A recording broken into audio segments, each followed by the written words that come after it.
языков. Мы вообще гордимся, конечно же, что у нас филологические науки действительно среди тех научных исследований, которые проводились и проводятся в нашем университете, занимают достойное место. Об этом свидетельствуют все последние и проходящие научные мероприятия. В этом году только Институт филологии и массовых коммуникаций проводит 6 научных мероприятий разного уровня и разного масштаба. Ирина Доржиевна всю свою жизнь, практически 50 лет, прослужила на ниве подготовки преподавателей русского языка для школ республики, для нашего региона. И кадры ею подготовленные и сегодня работают в школах и высших учебных заведениях нашей страны и республики. Ирина Доржиевна создала научную школу, и под ее руководством были защищены кандидатские докторские диссертации, и ее ученики до сих пор продолжают работать в рядах нашего университета. Конечно же, эта тема, которую вела Ирина Доржиевна и ее научная школа, на сегодняшний день весьма и весьма актуальна, поскольку сегодня очень остро стоит проблема с подготовкой кадров преподавателей русского языка. На сегодняшний день, за последние 30 лет, по данным статистических исследований, подготовка учителей русского языка сокращена вдвое. Русский язык – это язык не только просто человеческого общения, это язык профессионального общения, это язык духовно-нравственной подпитки, это язык достижения всего нового. И самое главное, наверное, для нас, для деятелей образования и науки, это язык науки. Сегодня русский язык занимает в мире 5-е место из 12 ведущих языков межнационального и профессионального общения, и он продолжает являться весьма актуальным. Мы это видим по той востребованности русского языка, которая идет из стран СНГ, из стран приграничных с нами. Востребованность иностранных потребителей, иностранных студентов к изучению русского языка растет. Буквально вчера у нас побывала делегация из Китая, и они готовы поставлять ежегодно для того, чтобы изучать русский язык, ежегодно сотни китайских студентов. Русский язык изучается не только в нашей стране, он изучается и на пространстве СНГ.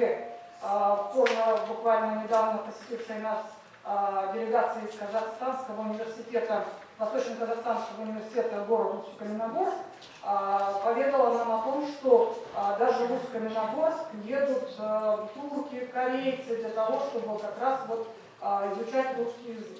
То есть и Ирина Доржиевна в своей судьбе тоже имела опыт преподавания русского языка в Болгарии, тоже работала на этом пространстве, ее ученики сегодня работают на этом поприще. Поэтому, уважаемые участники конференции, мы сегодня благодарим организаторов этого мероприятия, поскольку это мероприятие у нас сегодня знаменует не только конференцию, это целая серия мероприятий, посвященные юбилею Ирины Доржиевны.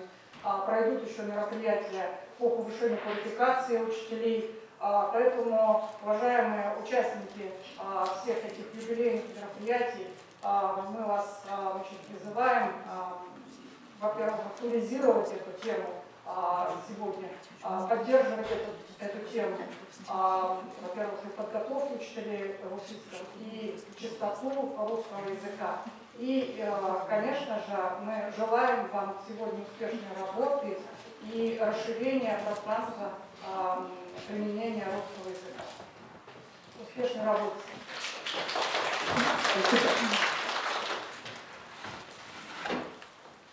Слово предоставляется специалисту отдела дошкольного и общего образования Министерства образования и науки Республики Бурятия Садромовой Жагалме Сакуевой. Пожалуйста,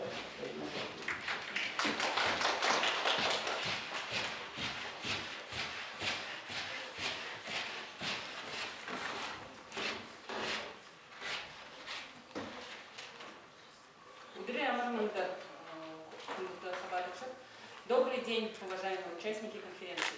От имени Министерства образования и науки Республики Бурятия и лично от министра образования и науки Республики Бурятия Валерия Анатольевича Позднякова разрешите поприветствовать вас на международной конференции, практической конференции, посвященной 90-летию со дня рождения доктора филологических наук, профессора Ирины Доржиевны. Ирина Доржиевна была увлеченным педагогом, ею были разработаны и прочитаны общие и специальные лекционные курсы по функциональной морфологии и филологии не только на филологическом факультете, но и в других образовательных и научных учреждениях. Сегодня отрадно видеть вас, учителя республики, учителей, которые пришли на эту и участвуют на этой научно-практической конференции. И хотелось бы пожелать вам всем успешной, плодотворной работы на этой конференции, пожелать успехов в вашей работе и здоровья и предков. Спасибо за внимание. Слово предоставляется Семеновой Евгении Васильевне, кандидату филологических наук, доценту, директору Института филологии, иностранных языков и массовой коммуникации Бурятского государственного университета имени Георгия Гонзарова. Спасибо.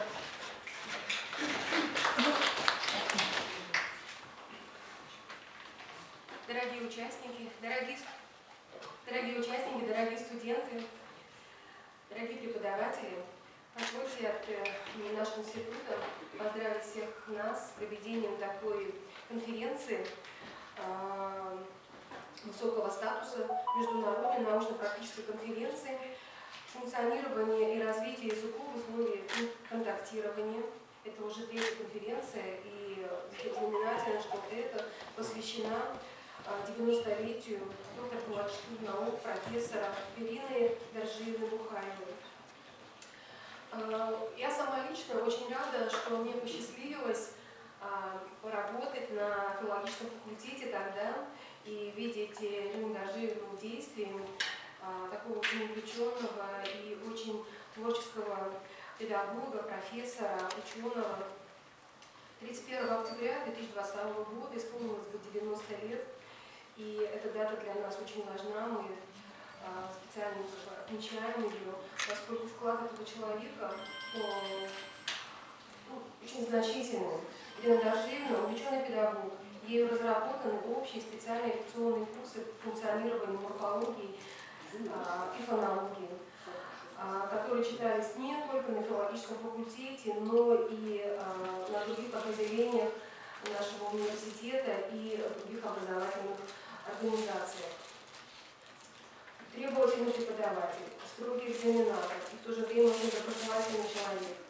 Она пользовалась неизменным авторитетом как у студентов, так и у аспирантов и преподавателей. Ирина Доржиевна выпустила для студентов учебно-методические пособия, актуальные проблемы современной фонетики и фонологии, современный русский язык, морфология, раздел именные части, современный русский язык, морфология, глагол, служебной части речи, а также лексико-грамматические разряды глагольной семантики. Результаты исследований Ирины Доржиевны нашли отражение в двух монографиях, серии научных публикаций, опубликованных в рецензированных журналах, материалах крупных научных конференций. Под ее руководством были защищены 4 кандидатских диссертаций по специальности монгольские языки. Работы написаны в сопоставительном плане в узкой функциональной лингвистике. Для них характерно обращение к чрезвычайно сложной и актуальной проблеме роли языка в познавательной деятельности человека, соотношении языковой семантики и знания о мире. Полная отдача любимому делу. Основа творчества долголетия опытного педагога и ученого. Многолетняя научная и научно-организованная педагогическая деятельность Ирины Доржиевны отмечена многочисленными грамотами, благодарностями и присвоены почетные звания отличия народного образования Российской Федерации, заслуженный деятель наук Республики Бурятия. И сегодня на конференции я бы хотела пожелать всем участникам успешной научной и творческой работы. Успехов! Спасибо.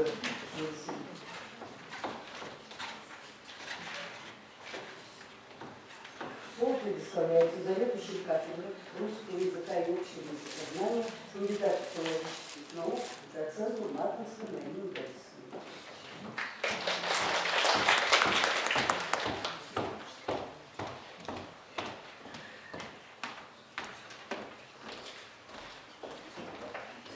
Рада приветствовать сегодняшнее собрание, посвященное открытию конференции в честь юбилея профессора кафедры, нашей кафедры русского языка и общего языкознания Ирины Дашевой-Бухаевой, чей юбилей мы отмечаем. 90 лет ей исполнилось в прошлом году, и конференция, посвященная ей, будет проходить в эти дни. Кафедра русского языка всегда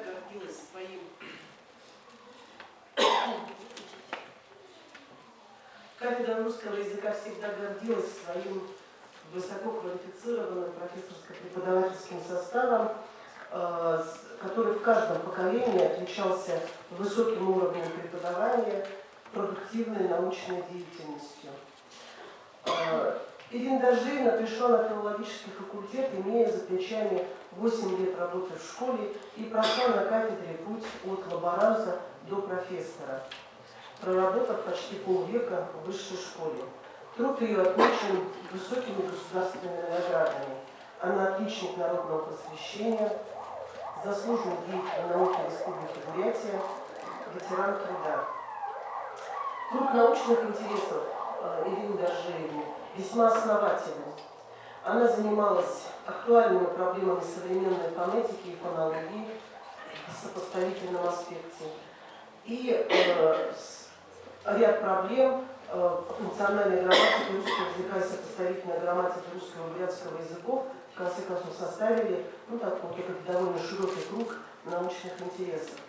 Научный расцвет деятельности Ирины Дашевны пришелся на 80-е и 90-е годы прошлого столетия. В 1987 году ей успешно была защищена кандидатская диссертация «Типологическое сопоставление фонем и их сочетаемости в бурятском и русском языках». Защита прошла в Институте общественных наук Сибирского отделения Академии наук СССР. Защита докторской диссертации «Речевая сегментация в бурятском языке в аспекте универсального и специфического» состоялась в 1998 году. Это, разумеется, нашло отражение во всех ее научных трудах, в частности, в 2 монографиях. Кроме глубины научных интересов, можно отметить широту географии тех научных форумов, в которых принимала участие Ирина Дашевна. Это форумы самых разных уровней, от регионального до российского и союзного, и международного. Ежегодно она участвовала в самых различных конференциях в таких городах Саратов, Красноярск, Куйбышев и ряде других. С 2005 года в ГУ действует диссертационный совет на соискание степени доктора филологических наук. С самого начала Ирина Дашевна являлась бессменным членом работы этого совета. Наверное, второй важной стороной каждого преподавателя является деятельность именно преподавательская. За время работы на кафедре Ирина Дашевна вела курсы на очном и заочном отделениях почти по всем разделам русского литературного языка и его истории. Но основное внимание было уделено морфологии. Можно, думаю, сегодня утверждать, что большая часть среднего поколения учителей республики и старшего могут по праву считать ее своим учителем. Она оказала значительное влияние на подготовку преподавателей русского языка школ республики, на становление профессиональных филологов. Учитель продолжается в учениках. То есть та научная школа, которую создала Ирина Дашевна, и те защиты под ее руководством, которые состоялись, являются как раз фактом общественного признания и важности, актуальности ее научных исследований. Нынешний состав кафедры также считает Ирину Дашевну своим учителем.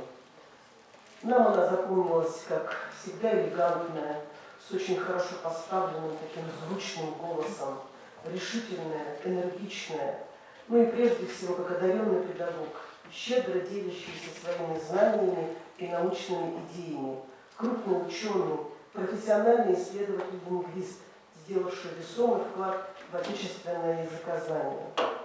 Ну, мои личные воспоминания очень тесно связаны с Ириной Доржиевной. Я пришла на кафедру, когда она была заведующей кафедрой, и в те годы была практика представлять новых молодых сотрудников ректору. И в самом прямом смысле Ирина Доржиевна, взяв меня за ручку, вела по переходу главный корпус. Там тогда было не так светло и красиво, и где-то были повороты мне незнакомы. Она держала меня за ручку, говорила: здесь ступенька, осторожно. Мы поднялись в кабинет к ректору, который тогда был на втором этаже корпуса на Смолина. Мы зашли, она меня представила и объясняла, обрисовывала перспективы, ну, для меня, наверное, в большей степени, ну и, так сказать, обосновывала факт того, что нужно специалиста принять. Ирина Доржиевна, конечно же, я ее считаю и своим учителем, я проработала рядом с нею не одно десятилетие, и самые теплые воспоминания, конечно, как учитель, как педагог, ну и как человек с большой буквы. Я очень рада, что мы можем еще раз засвидетельствовать свое почтение, свое уважение к этому человеку. И, надеюсь, работа конференции будет максимально плодотворной. Всем желаю хорошей работы. Спасибо. Спасибо, Ирина Борисовна. Слово предоставляется Дархановой Татьяне Матвеевне, кандидату педагогических наук, доценту кафедры педагогики начального и дошкольного образования Педагогического института Бурятского государственного университета и дочери Ирины Доржиевны.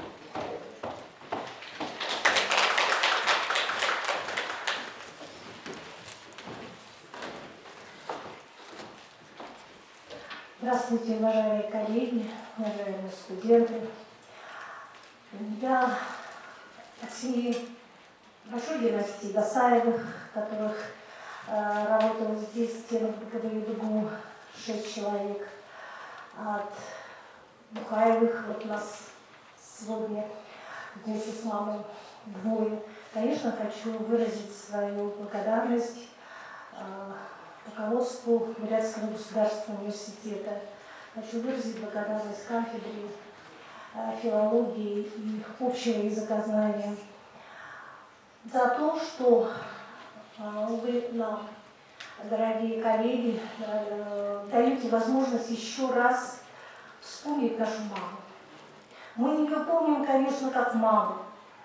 Даже вот будучи, довольно долго мы работали с ней в одной организации, тем не менее, как-то вот как о педагоге, как об ученом, мы очень мало слышали. Но она и сама по себе была такая, что очень мало говорила о себе, вот, о том, что она исследует, о том, как она преподает. Было у нее такое вот качество, скромность, такая большая-большая скромность. И мы не очень много о ней, собственно, узнали, как о педагоге и об ученом. Больше мы, конечно, знали и знаем о ней как о маме, любимой, уважаемой, очень требовательной, как о бабушке, которая воспитала двоих внуков и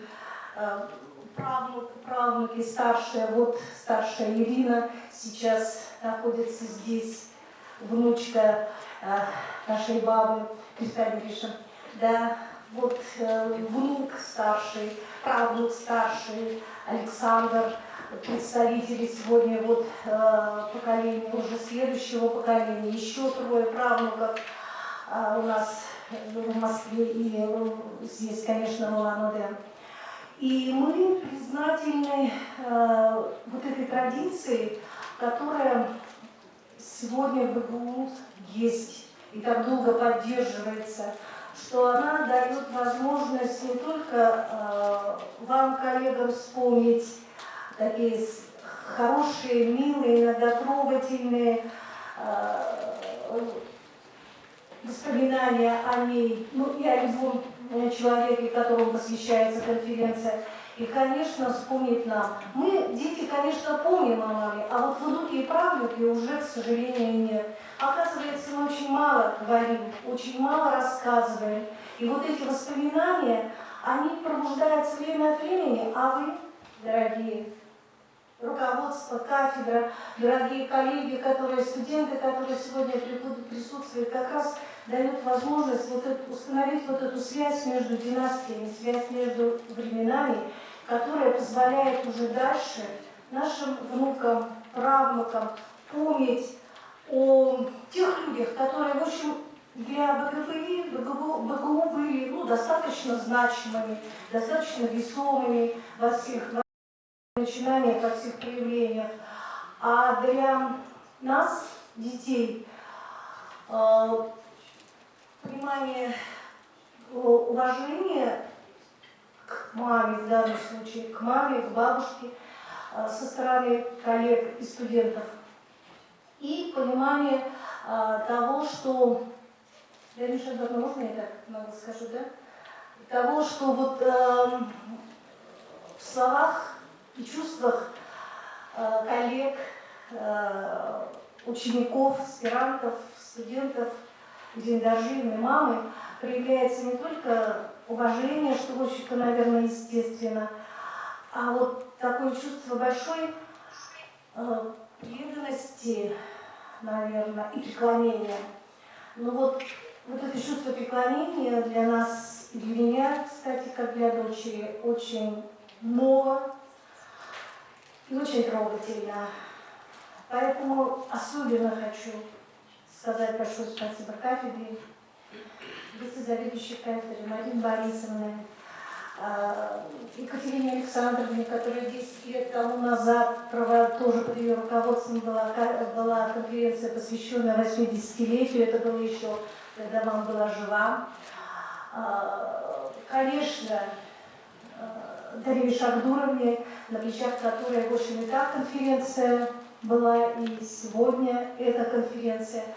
И я надеюсь и думаю, что все, что сделано сегодня мамой, все, что сделано людьми, которые привнесли в расцвет науки и педагогики, и вообще в Бурятском государственном университете, все это останется в веках за счет того, что вы и мы позволяем себе и нам вспоминать, думать, преклоняться, уважать и любить. Спасибо большое. Спасибо, Татьяна Анатольевна. Слово для приветствия предоставляется Циренко Марине Геннадьевне, кандидату педагогических наук, директору Института непрерывного образования Бурятского государственного университета. Доброе утро, дорогие коллеги, дорогие участники конференции. Вот с недавнего времени в университете такая традиция появилась, что в рамках конференции проводить курсы повышения квалификации. Вот одни из первых заявились ваша кафедра русского языка. Ну, что касается Ирины Доржиевны-Бухаевой, я училась тогда на историко-филологическом факультете. Всех преподавателей филологии мы знаем, тем более наиболее известных.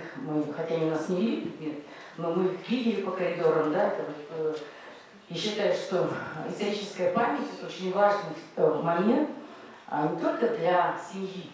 Да, вот как раз они говорят о том, что мало говорят, мало вспоминают, в суете будни, но это важно еще и как момент памяти вообще, потому что это были сложные годы, когда работала Ирина Доржиевна, тогда отношение к науке было немножко другое, да, и поэтому тогда память о том, что отношение к русскому языку всегда каждый раз меняется.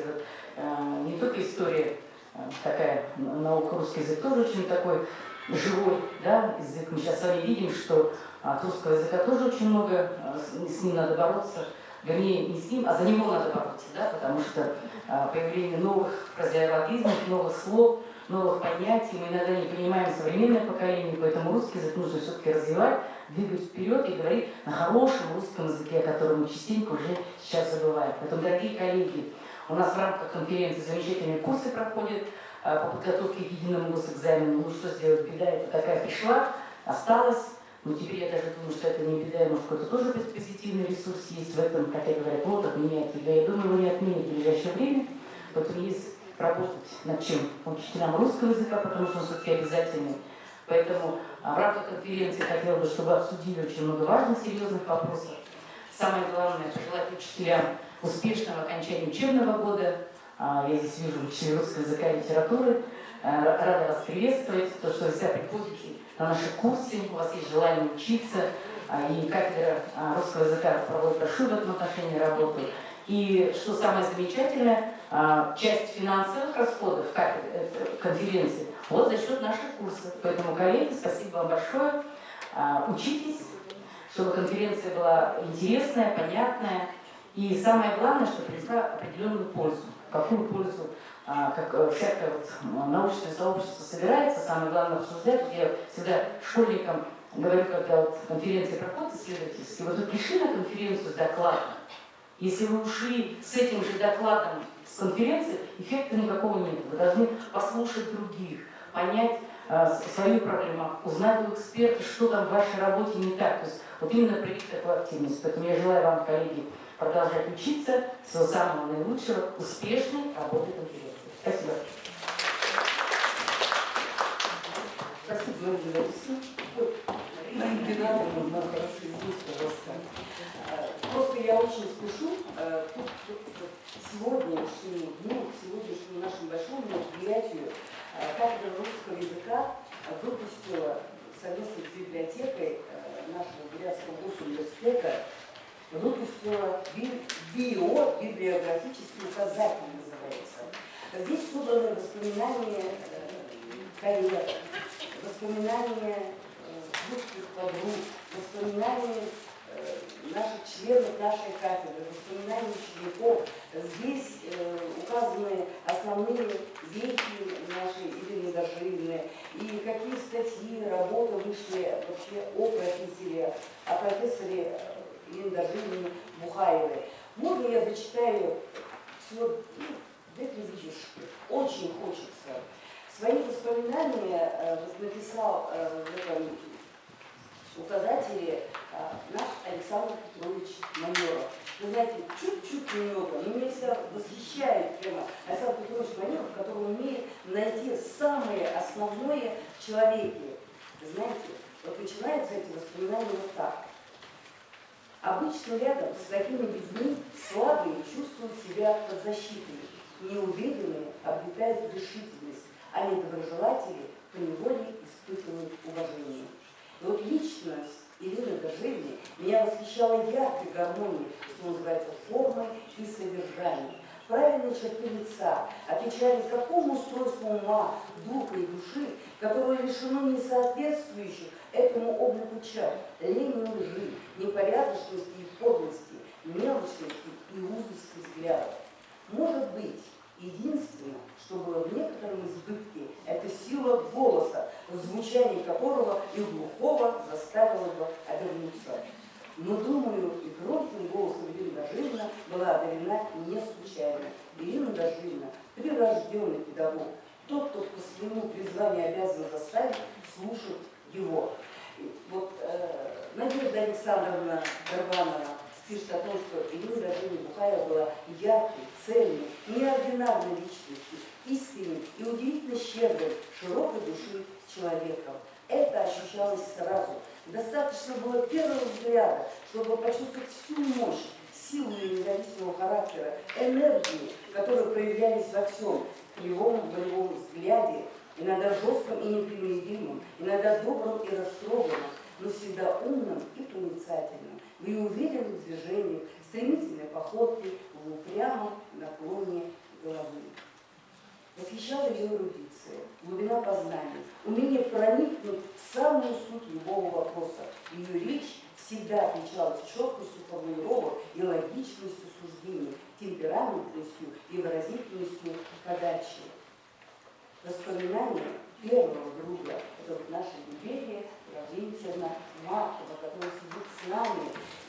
Либерия Лаврентьевна, я не буду называть ваш возраст, но Либерия Лаврентьевна до сих пор поет на хоре ветеранов. Когда мы встретились вот в связи с нашей конференцией, первые слова Либерии Лаврентьевны, знаете, были какие? Она сказала: Дарина Шабыровна, у меня столько нового материала, я хочу поделиться с учителями.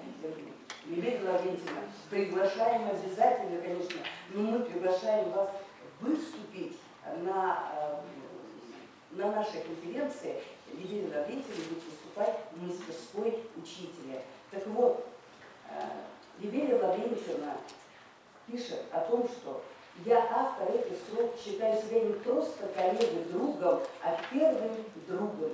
Мы везде были вместе. Ирина Дажинина, я и Валентина Федоровна Ладухина. Сергей Шарлевич Чебуров, декан филологического факультета, называл нас тогда могучей троицей. И мы гордились таким званием. Вспоминает Тамара Богдановна Морис, профессор Орегонского университета. Вспоминая кафедру русского языка Бурятского университета, я прежде всего вспоминаю Ольгу Нечаеву, Ирину Дажину Бухаеву, Александру Даниловну Булсакову, Либерию Лаврентьевну Маркову. В те годы это был цвет нашей кафедры. Я не была ученицей Ирины Дажиной, но мне посчастливилось работать с ней на одной кафедре. Вспоминается интерес даже на ежегодных научно-практических конференциях, ее острые вопросы, вызывающие научные дискуссии. И она запомнилась мне человеком творческим, инициативным, внутренне крепким, можно сказать, борцом по характеру.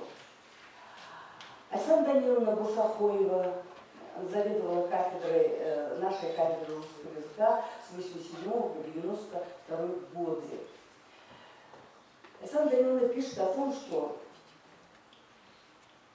дружба, вот как раз про троицу, могучую троицу, Александра Даниловна пишет, трех этих разных по характеру женщин с самого начала связывала настоящая дружба, которую они сумели сохранить и пронести через года. Держалась эта дружба не только на общности профессиональных интересов, и дружеские чувства распространялись и на членов семьи, строились на взаимной симпатии, сопереживании и уважении. И после всего, она очень вспоминает о том, какой была Ирина Дажинина, как подруга, очень много слов об этом. И после этого пишет Александра Даниловна, и после всего сказанного я могу сказать, что в этой дружбе проявились лучшие качества человеческой натуры Ирины Дажининой Бухаевой. Способность к свободному, индивидуальному выбору позволяла ей в любой ситуации быть самой собой, иметь и предъявлять свое мнение, которое всегда было связано с законом справедливости. Вот это Александра Даниловна. Поэтому я могу многое писать. Здесь воспоминания учеников нашей Ирины Дажининой. Ознакомьтесь, пожалуйста, с этим указателем. К сожалению, всем подарить мы не можем. Ограниченное количество выпустили. Мы на перерыве дадите, почитайте, ознакомьтесь. Либерия Лаврентьевна, пожалуйста, кто представляется Либерии Лаврентьевне, ветерану филологического факультета, кандидату филологических наук, доценту.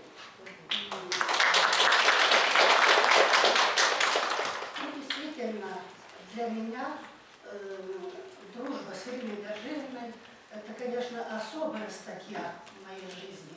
Мы ровесники, и Ирине Дажининой сегодня было бы 91, а мне вот наяву сейчас перед вами воспоминаний, связанных с 50 годами дружбы, очень много, очень много. Я хочу, смотрю, молодежь в зале, наверное, студенты, выпускники. И Ирина Дажиевна прошла путь от секретаря до доктора наук. Представляете, какой путь? И ассистент, потом кандидат наук, доктор наук. Вот такой путь пройти, это надо быть большим человеком.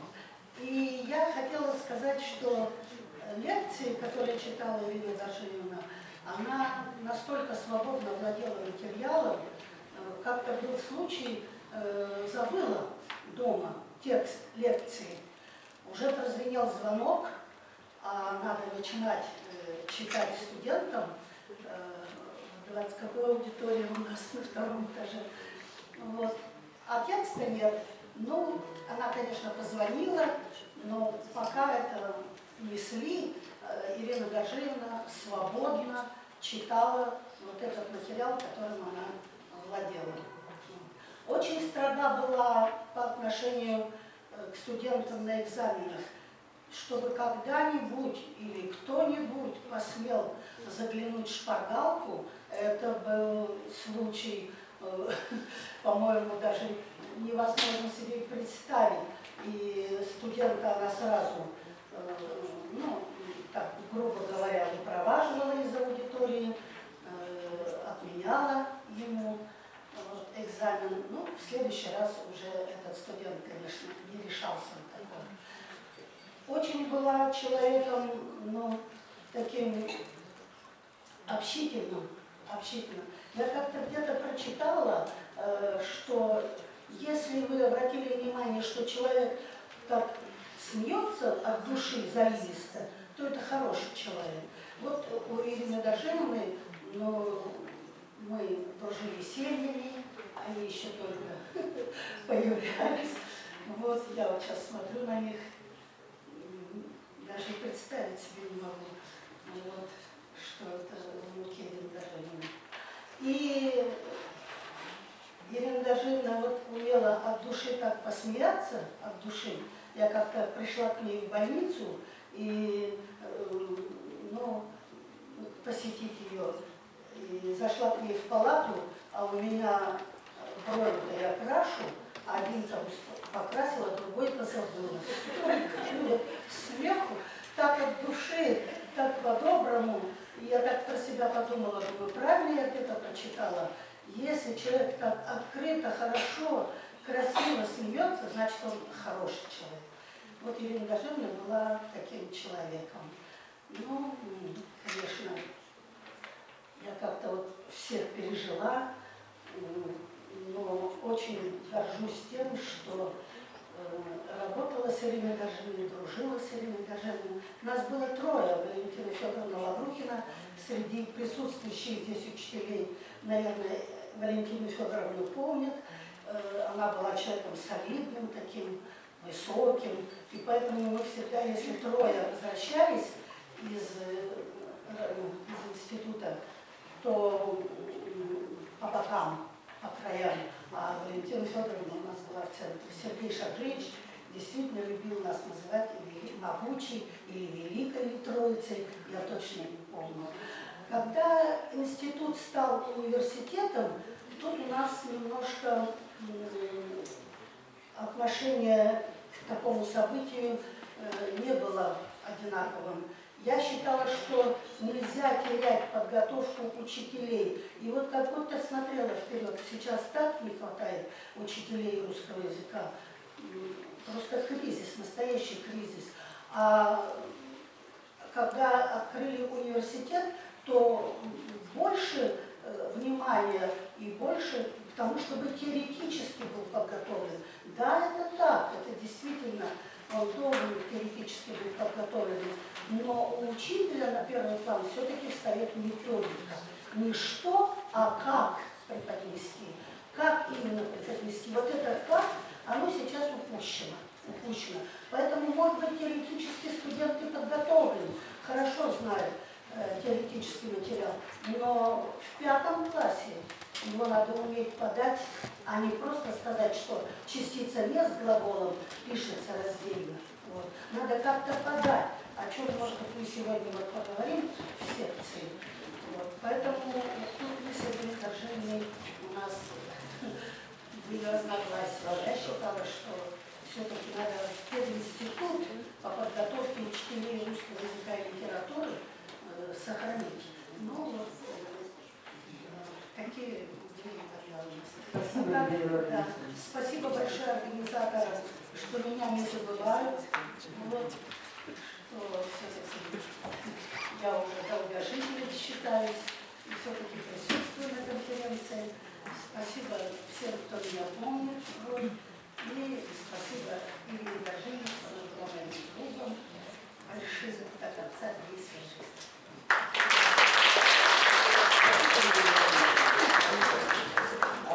Разрешите огласить регламент конференции. Работа конференции будет проходить в очном и онлайн-режиме. Нас уже вышли наши участники конференции, научно-практической конференции, они в Zoom и слышат нас. Так, регламент. Пленарные доклады до 20 минут, секционные доклады от 7 до 10 минут. Итак, начинаем пленарную. Слово предоставляется Шарлотте Дарине Шабдуровне, доктору филологических наук, доценту кафедры русского языка и общего языкознания, с пленарным докладом, сопоставительным типологическим исследованием труда профессора Ирины Дажиной Бухаевой.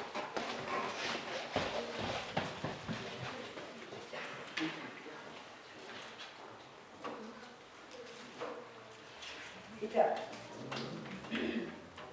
можно я опущу кое-какую часть, да, и сразу начну с того, что наша Ирина Дажиевна, вся ее научная деятельность была связана с фонологией. Но первое диссертационное исследование было посвящено проблемам сопоставительной фонологии. И с тех пор вот именно сопоставительные типологические исследования, фонологические, морфологические, стали научным приоритетом нашей Ирины Дажиевны Бухаевой. Во-первых, в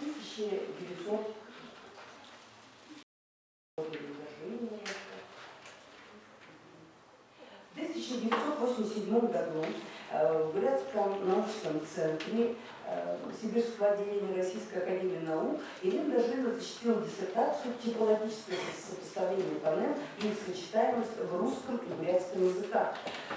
Эта диссертация – первое системное сопоставительное типологическое исследование фонологических систем, контактирующих разноструктурных языков русского и бурятского для установления причин обусловленности изменения фонетического облика заимствованных слов. Исследование проблем фонетической бурятско-русской интерференции на сегментном уровне продиктовано возможностью установления общих и частных закономерностей проявления интерферирующего влияния бурятского языка при адаптации русских слов в новой языковой среде и устной речи бурят. Как пишет в своей диссертации Ирина Дажиевна, фонетико-фонологический уровень – это уровень, где в наибольшей степени проявляется интерферирующее влияние родного языка при овладении вторым языком, о чем свидетельствует и русская речевая практика бурят. Исследование проведено на материале, заимствованном из русского языка и через его посредство из других языков, заимствованной лексики, что позволяет сравнить исходный материал с результатами изменений, вывести не только совпадающие и не совпадающие параметры, но на их основе определенные закономерности. Но и самое главное, работа еще была нацелена на то, чтобы установить пределы достигаемости тех или иных особенностей языка источника, определить, какие стороны русской фонетики усваиваются легче, а какие трудно преодолимы. Исследуя звуковую структуру заимствованных слов, полностью повторяющихся в интерферентных явлениях в русской устной речи бурят, Ирина Дажиевна приходит к выводу, что отклонение от этих нормы регламентируется прежде всего фонологическими факторами, не без участия, разумеется, и фонетических особенностей.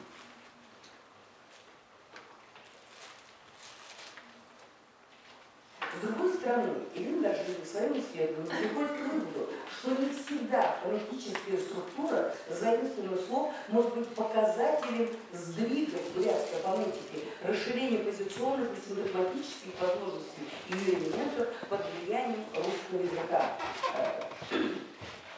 Например, в удовлетворении имелась точка зрения, что звук «ф» – это заимствованная новая фонема бурятского языка. Ирина Дождина же возражала, считая, что это не новый элемент бурятской фонетики, поскольку в речи бурят-монолингу эта фонема закономерно передается через «п». То есть, ферма, перма, там, Федор, Петр, а я помню, моя бабушка всегда говорила не фаткри, сосед наш называл фаткри и так далее. И вот, или же еще пример. Проблема интервокальных, консонантных сочетаний, однородных и неоднородных по мягкости и твердости. Вот этот признак фонологически значим в обоих языках. Только бурятский язык при заимствовании долгих мягких гласных сознательно расщепляет их на твердые и мягкие.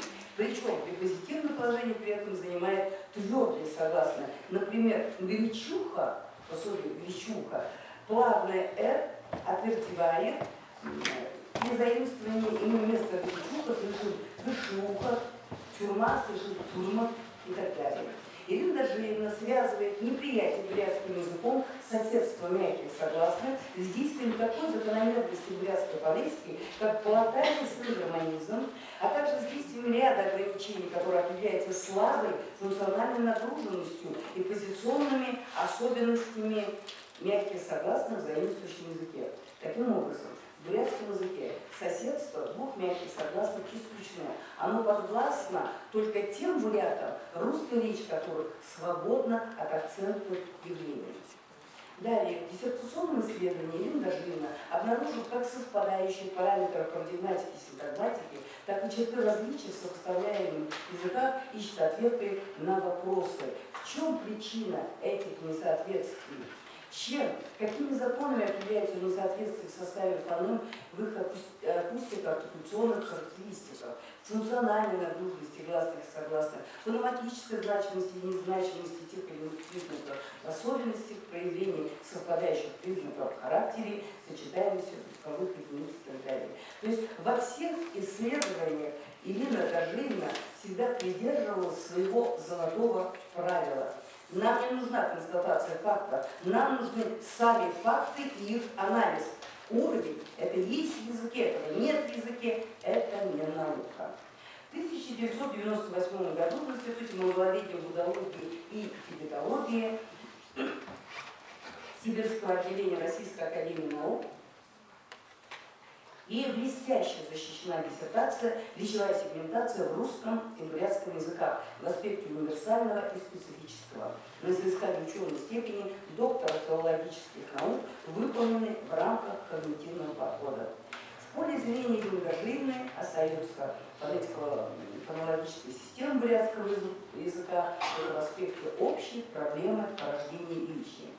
В лингвистике в это время произошла смена структурного статистического подхода к описанию языка, ориентированного на выявление смысла различительных единиц, их комбинаторики, инвентаря, динамического и ориентированного на моделирование реальных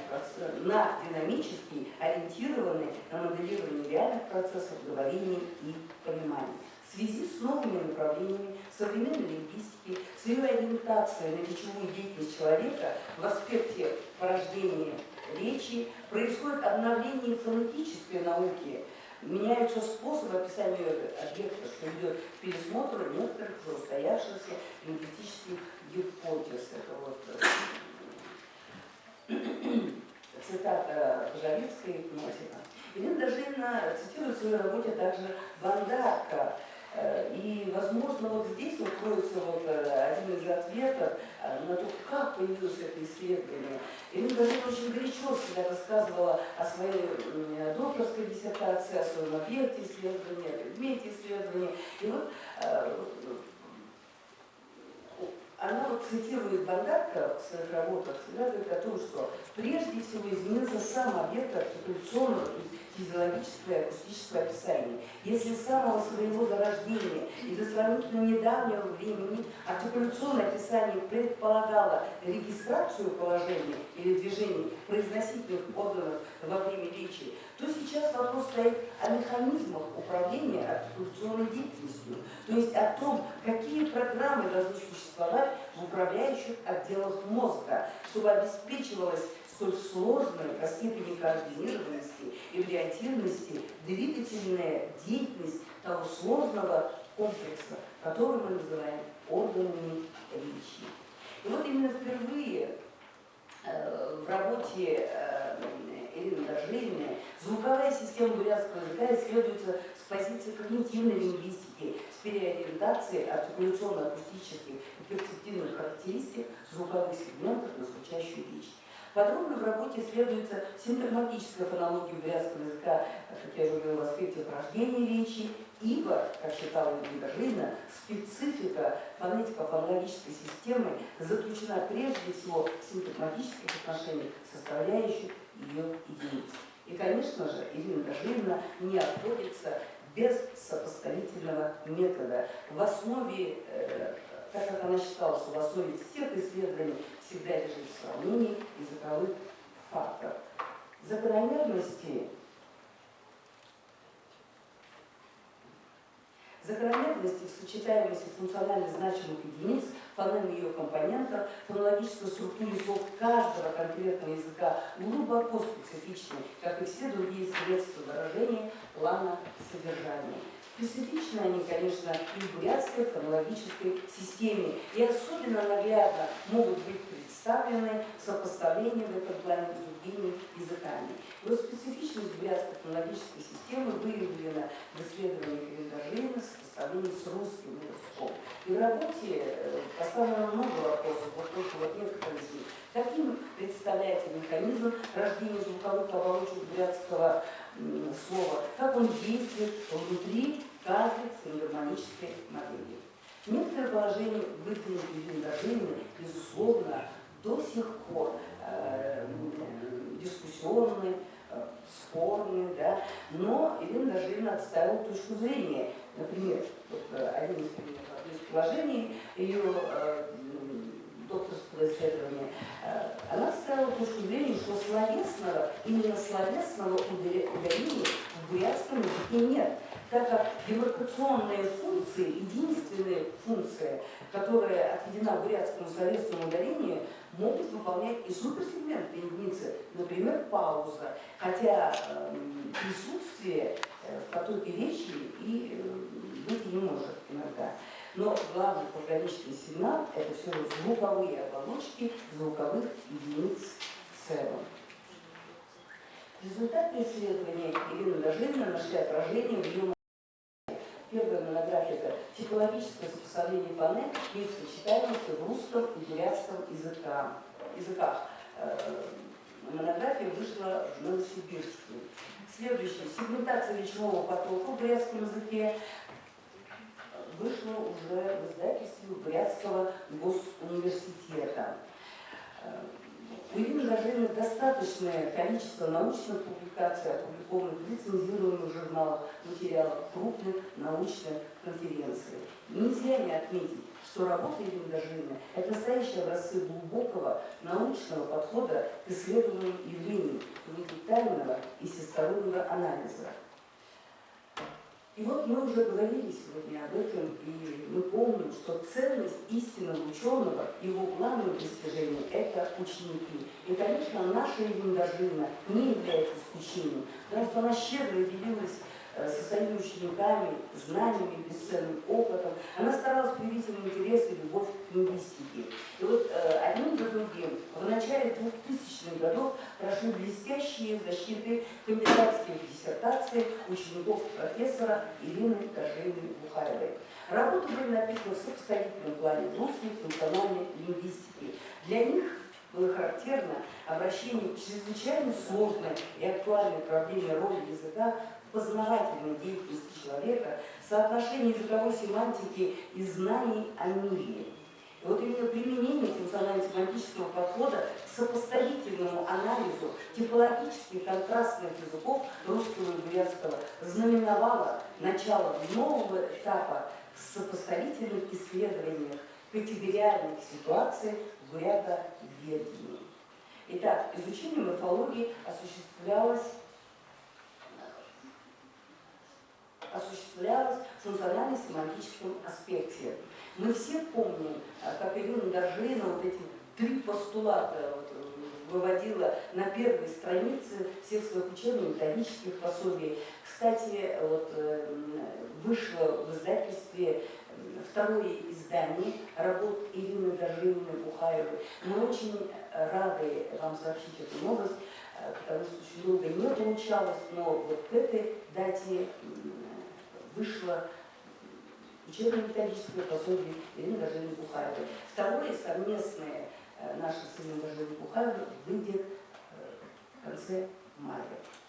Итак, изучение морфологии осуществляется в функционально-семантическом аспекте, то есть анализ грамматических, морфологических категорий необходимо проводить и с точки зрения функции языка, то есть анализа роли и назначений тех или иных языковых средств, и согласно нормам реализации языка в речи, функционирования морфологических категорий в разных речевых ситуациях. То есть вы помните, мы уже говорили о том, что Ирина Доржина у нас читала курс морфологии современного русского языка. 2-е. Анализ морфологических категорий проводить как от функций их речи, средств выражения, так и от формальных средств функции. 3-е. Функциональный план рассмотрения языковых фактов – это рассмотрение грамматики действия, обнаружение свойств лексико-грамматических единиц в речи на уровне значений, формы и употреблений, в взаимосвязанности и взаимообусловленности. И вот начало вот этих исследований категориальных ситуаций в бурятоведении первой ласточкой среди учеников Ирины Доржиной стала, конечно, кандидатская диссертация Галины Васильевны Улазаевой «Имя состояния современного бурятском и русском языка». В 2004 году состоялась защита у Галины Васильевны. Сегодня на секция номер 1 Галина Васильевна будет как раз говорить о современном состоянии категории состояния в бурятском языке. Поэтому я из своего доклада убираю этот большой кусок. Далее. Затем следующая диссертация. Это диссертация Батуевой Юлии Петровны «Наличие длительности как лексические средства выражения аспектуальных значений в русском языке в сопоставлении с бурятским». То есть наличие в этом диссертационном исследовании описывается в лексико-семантическом аспекте и, конечно, в соответствии с сопоставительным подходом. Юлия Петровна у нас тоже сегодня выступает на этой конференции, поэтому тоже мне пришлось убрать этот же кусок.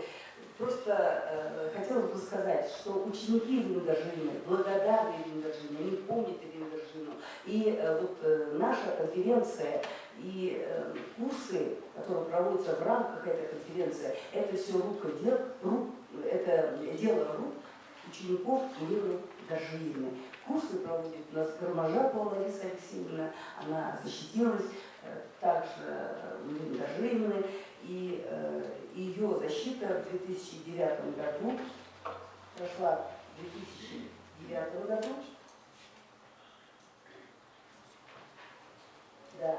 Сопоставительные типологические исследования личности стремлений в русском и бурятском языках.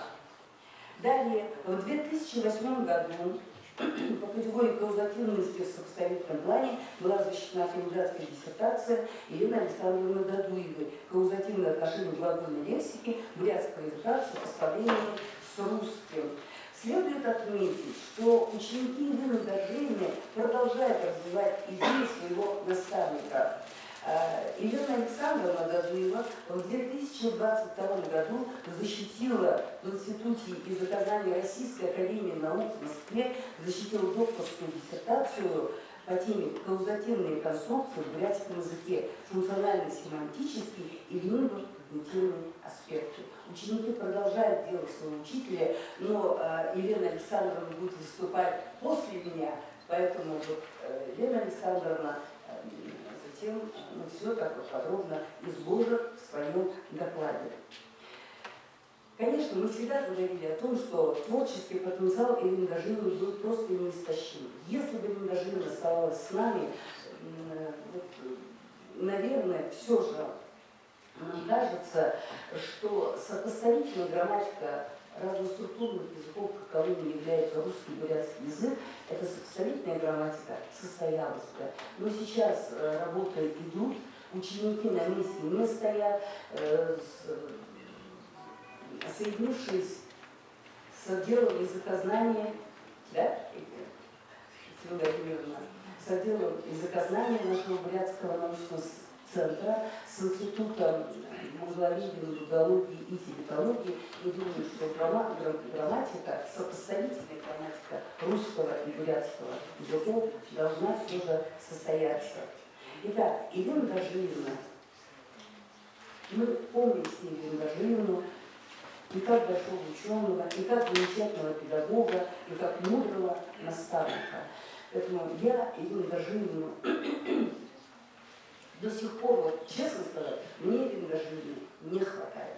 Не хватает вот этой ее размашистости, не хватает вот ее этого честного, четкого ответа на все вопросы. Она была всегда очень прямым человеком, человеком, который всегда в любую минуту придет на помощь. И вот это наша конференция, третья конференция, посвященная Ирине Дождиевне Бухаевой, это наше спасибо, это наша благодарность, это наш низкий поклон нашему наставнику, нашему учителю, нашей Ирине Дождиевне. Разрешите предоставить слово для доклада Дождиевой Ирине Александровне, одной из учениц Ирины Дождиевны. Дождиева Елена Александровна, доктор филологических наук, старший научный сотрудник Института монголоидной биологии и тибетологии Сибирского отделения Российской академии наук. Итак, Елена Александровна, вам слово. Добрый день, уважаемые участники конференции, коллеги, все присутствующие. Я рада, конечно, сегодня участвовать в таком большом мероприятии, посвященном памяти доктора филологических наук, профессора Ирины Дождиевны Бухаевой. Ирина Дождиевна Бухаева – это мой первый научный руководитель. И позвольте сказать несколько слов о ней, в память о ней. Ирина Дождиевна, мы с ней начали работать еще в пору моей учебы на филологическом факультете Бурятского госуниверситета.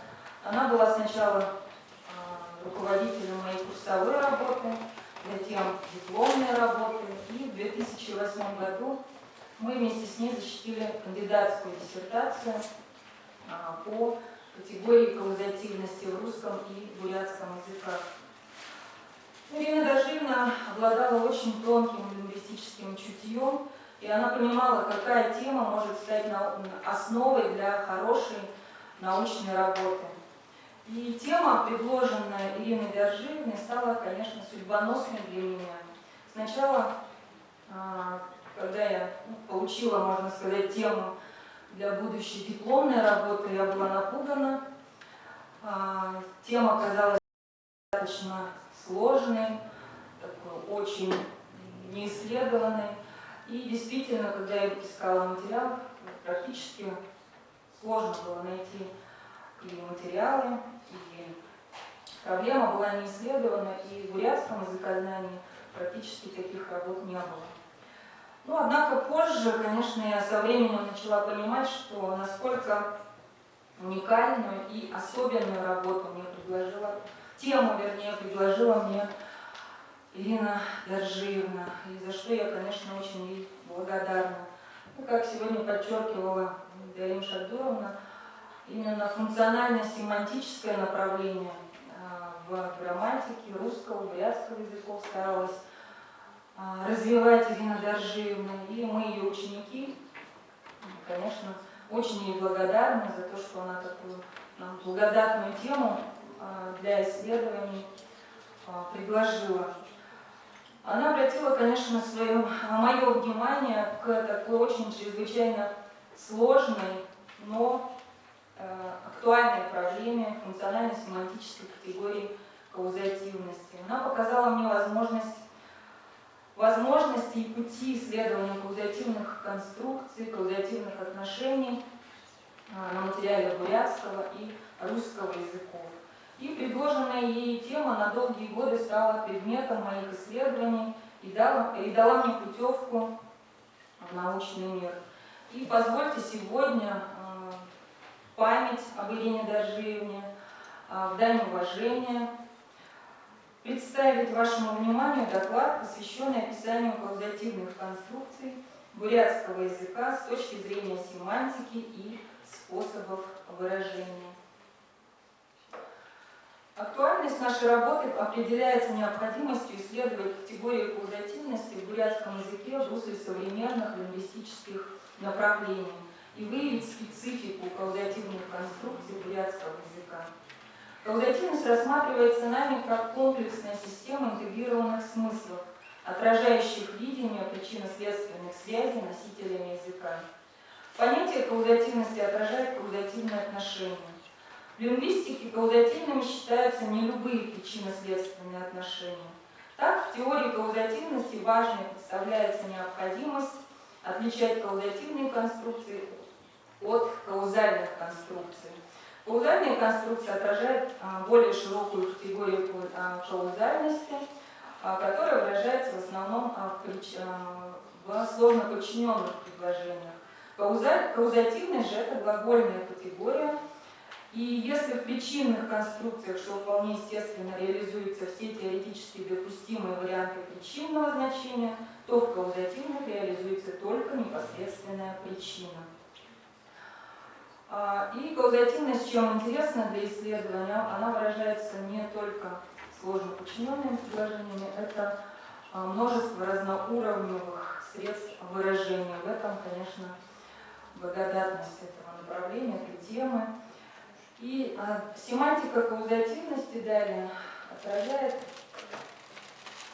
цепочечное отношение между причиной и следствием. Все существующее в мире и внутри человека взаимосвязано и закономерно обусловлено, что свидетельствует о цепочечном характере каузативности. Цепочечный характер можно увидеть в каузативных конструкциях, в парах каузативных, некаузативных коррелятов. Каузативные конструкции реализуют категориальные семантические, морфологические и синтаксические способы выражения, отражающие системную организацию осмысления каузативных связей в языковой картине мира. Каузативность пронизывает систему базовых категорий в бурятском языке. Каузативные конструкции в той или иной степени способны выражать различные значения и выполнять функции, присущие другим категориям языка, что позволяет говорить о том, что каузативность сама занимает весомое место в системе бурятского языка и является одной из базовых категорий. Во-первых, очевидна связь категории с категорией переходности. Это ни с кем не оспаривается. Переходность признается дифференциальным признаком каузативных глаголов. Далее, связь категории с категорией модальности, так как категория каузативности способна быть средством реализации модальных смыслов возможности, необходимости и желательности. Более сложным представляется вопрос о взаимоотношениях категории залога и каузативности. Проблема соотношения и взаимодействия является одной из общих проблем в грамматиках аглютинативных языков. Данная проблема возникла в связи с тем, что основная часть каузативных маркированных глаголов во многих языках, в том числе и в бурятском, традиционно выделяется в числе глаголов побудительного залога в пятичленной залоговой структуре. К ним относятся морфологические каузативы, то есть глаголы, имеющие фиксальные средства выражения. Получается, что один из способов выражения каузативности грамматика многих языков традиционно рассматривает в залоговой системе. Обзор проблемы позволяет сделать вывод, что термин «побудительный залог» довольно спорен и не соответствует семантике глаголов, включаемых в его состав. Среди глаголов побудительного залога в бурятском языке находятся и глаголы со значением воздействия на одушевленное лицо, так и со значением воздействия на неодушевленный предмет.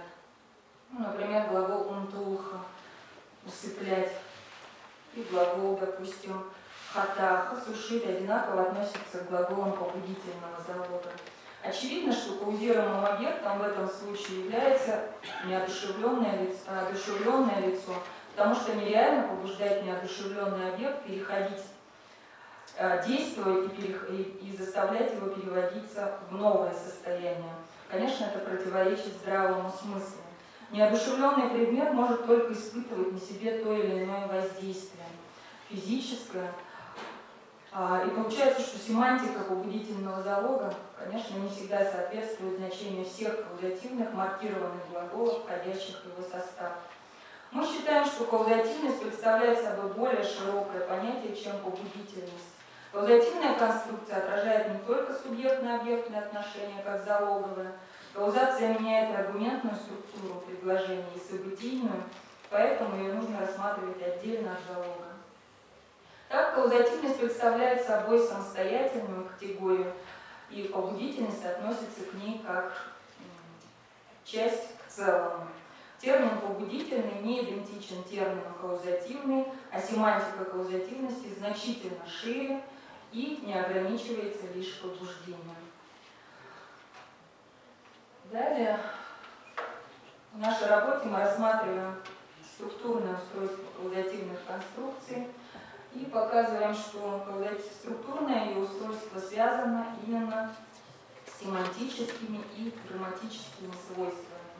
Каузативные конструкции бурятского языка представляют собой стройную систему монопредикативных и полипредикативных конструкций, которые имеют семантические различия. Монопредикативные конструкции, как вы можете здесь увидеть, выражают различные значения физического, эмоционального, волевого воздействия. Также здесь показаны способы их выражения. Полипредикативные конструкции способны выражать значение волевого воздействия, ассистивности и надзора.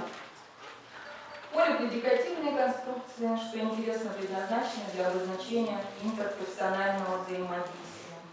В центре монопредикативных конструкций стоят морфологические и лексические каузативы. В полипредикативных же конструкциях в центре стоят конструкции, выражающие каузативное значение аналитическим способом. Бурятский язык обладает обширным арсеналом создания каузативных глаголов. Выявлены регулярные словообразовательные средства, выражающие каузативное значение. К ним относятся суффиксы, предложенные на слайде. Каузативные аффиксы имеют регулярную сферу употребления. Например, суффиксы «ул» и «уга» достаточно продуктивны в образовании каузативных глаголов с самой различной семантикой. Именно данные аффиксы участвуют в образовании глаголов со значением волевого воздействия, например, «мушулха» – «заставить читать», что не характерно для суффиксов «га», «ха», например, которые образуют каузативные глаголы физического и эмоционального воздействия. Также в бурятском языке наблюдается такое явление, как двойная, даже тройная каузация, которые также достаточно продуктивны. Показано, что формально двойной каузатив образуется при присоединении суффиксов «у» и «уга». Ну, например, «хатаха», «хатаваха». Тройной каузатив «хатаваха» заставит кого-то сушить для себя. От глагола двойного каузатива «хатаваха». К выявленным функционально-семантическим особенностям конструкции с глаголами двойной каузации в бурятском языке относятся обозначение многочисленности участников каузативной ситуации, обозначение дистантной каузации, выражение значения пермиссивной каузации, интенсивности или многократности действия. В бурятском языке изменения в аргументной структуре при каузативации ожидаемо соответствуют теориям октантных структур.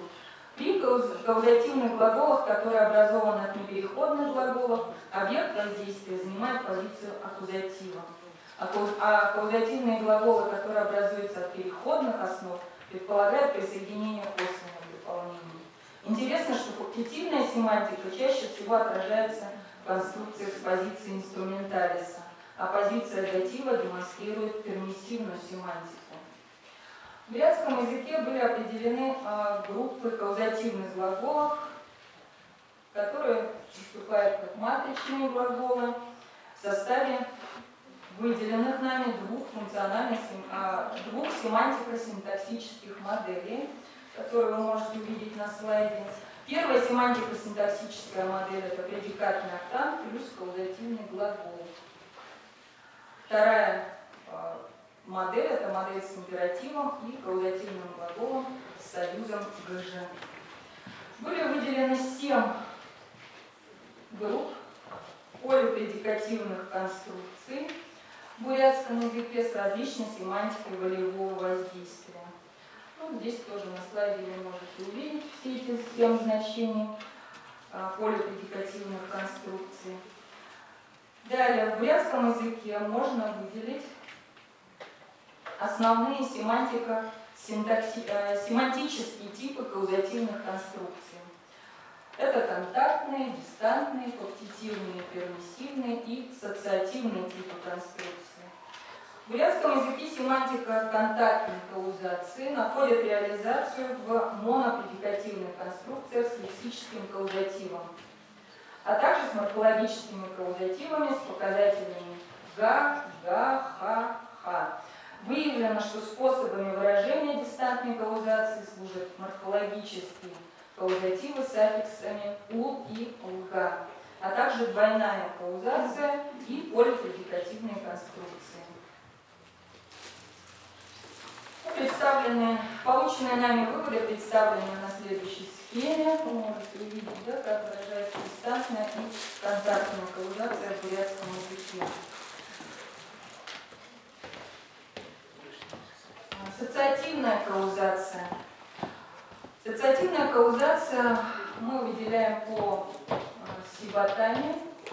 Это 3 значения: совместное действие, ассистив и надзор. Ассоциативная каузация – это тип каузативного значения, выражающий воздействие на определенные каузируемые объекты с целью вызвать ответные действия или состояния. И данные воздействия могут выполняться совместно двумя или более лицами при содействии помощников или под надзором.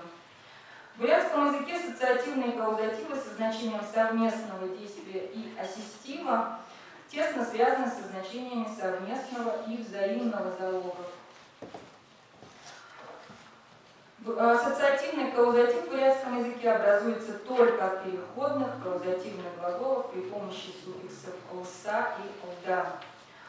Например, хува алдаха – делить между собой. Ассоциативный каузатив, обозначающий воздействие, выполняемое совместно с целью хубаха, то есть разделить. Результатом совместного действия является каузированное состояние объекта хубаха – разделиться.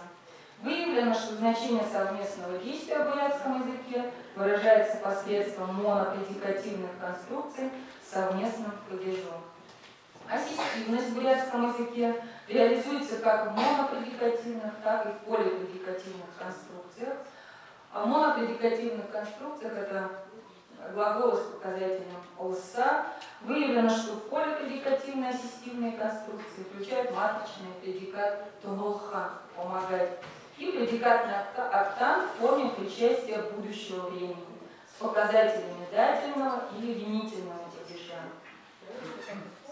Материал бурятского языка показывает, что конструкции со значением надзора встречаются реже и реализуются они только в полипредикативных конструкциях с матричными глаголами, которые вы тоже можете здесь увидеть примеры. Семантика надзора реализуется с такими глаголами матричными, как адагаха, хараха и другими. роли предикатных октантов участвует причастие будущего времени. Например, Бышкин Хараха. То есть следите, что вы писали.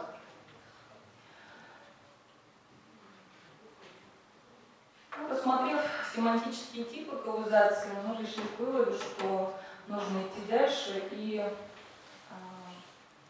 каузативность, конечно, предполагает использование самых различных подходов к исследованию, и в том числе и можно использовать прототипический подход когнитивного направления, и который позволяет рассмотреть каузативные конструкции с точки зрения реализации концептуальных признаков, которые составляют прототипические характеристики категории, и показать специфику отражения каузативных конструкций. Именно этот подход показывает, какие конструкции отражают специфическое видение носителями языка каузативных связей, потому что каждый язык по-своему осмысливает те или иные категориальные значения. В исследовании рассматриваются основные типы конструкций, формирующих осмысление каузативных отношений в бурятском языке. Установлено, что каузативные конструкции в бурятском языке отражают 4 основных вектора осмысления каузативных связей между событиями. Здесь они в презентации представлены, 4 вектора. Одним из интересных векторов, выявленных нами, являются конструкции вины каузатора. Они представляются нам достаточно специфичными и демонстрируют определенные особенности мировидения и осмысления каузативных связей. Конструкции вины каузатора демонстрируют один из векторов осмысления каузативных связей и отражают особое понимание бурятами каузативной ситуации, когда причинно-следственные отношения заключены в самом каузаторе, то есть он является причиной и исполнителем каузативного действия. Конструкция вины каузатора содержит оценку взаимосвязи между событиями действительности. Например, «Сысыгма нахуэда хазова». Мы переводим этот пример как «Сысыгма позволила укусить себя». Конечно, данный перевод достаточно противоречив, однако считаем, что именно такой перевод дает возможность продемонстрировать то, как видит носитель бурятского языка каузативные связи между двумя событиями. В предложенном примере в качестве каузатора выступает сысыгма. Действия каузатора стали причиной появления второго события. Получается, что своими действиями каузатор позволил собаке укусить себя. Возможно, сысыгма привлекла ее внимание чем-то, допустим, она бежала, махала руками и так далее. Подобные конструкции, на наш взгляд, отражают особое понимание бурятами каузативной ситуации, являются характерной особенностью репрезентации категории. В конструкциях вины каузатора имеет место и оценка носителями языка взаимосвязи между двумя событиями. В действительности, понимание, что причинно-следственные отношения заключены в самом каузаторе. В таких конструкциях можно увидеть и негативную социальную оценку. Например, гарма археоват ажигань хаюва. То есть гарма выпил и был уволен с работы. То есть гарма именно является каузатором и основной причиной случившегося события. То есть он позволил себя уволить с работы. Кроме того, каузативные конструкции отражают оценку категориальных отношений. Каузативные отношения между событиями действительности соотносятся к говорящим системой оценки, что свидетельствует о том, что в картине мира немаловажное место занимает социально значимые нормы. В компонентах каузативных конструкций содержится оценка, представляющая собой один из способов отражения картины мира народа. Интересным и значимым представляется выявление этих компонентов. Материал исследования показывает, что к таким компонентам относятся как сами каузативные глаголы, так и идеи причастные формы, семантика каузатора и другое. Результаты использования прототипического подхода отражены вот в данной таблице. То есть здесь мы можем увидеть прототипическую каузативную конструкцию, непрототипическую каузативную конструкцию, ее основные семантические признаки, компоненты и способы выражения оценки. И прототипических и непрототипических конструкций. Таким образом, идеи каузативных связей в системе бурятского языка выражены каузативными конструкциями, которые реализуют категориально-семантические, морфологические и синтаксические способы выражения, отражающие системную организацию осмысления каузативных связей в языковой картине мира. Каузативные конструкции выражаются достаточно ярко и разнообразно на разных уровнях языковой системы, демонстрируя четкий и стройный комплекс категорий. При этом строение каузативной конструкции и набор средств выражения определяется семантикой. Перспективы в исследовании каузативных отношений огромны, и связано это с огромным числом разноуровневых средств выражения, межкатегориальными связями и возможностью изучения категорий с позиции самых различных языковых подходов. Спасибо за внимание. Спасибо большое, Елена Александровна.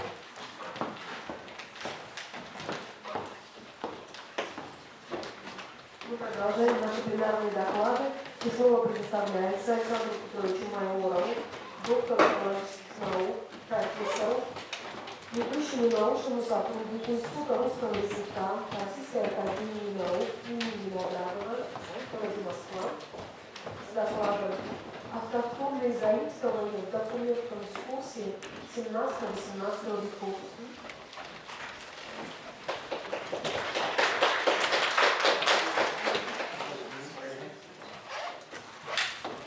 Ирина Владимировна, она не ограничивается только рассмотрением этих грамматики, да, в рамках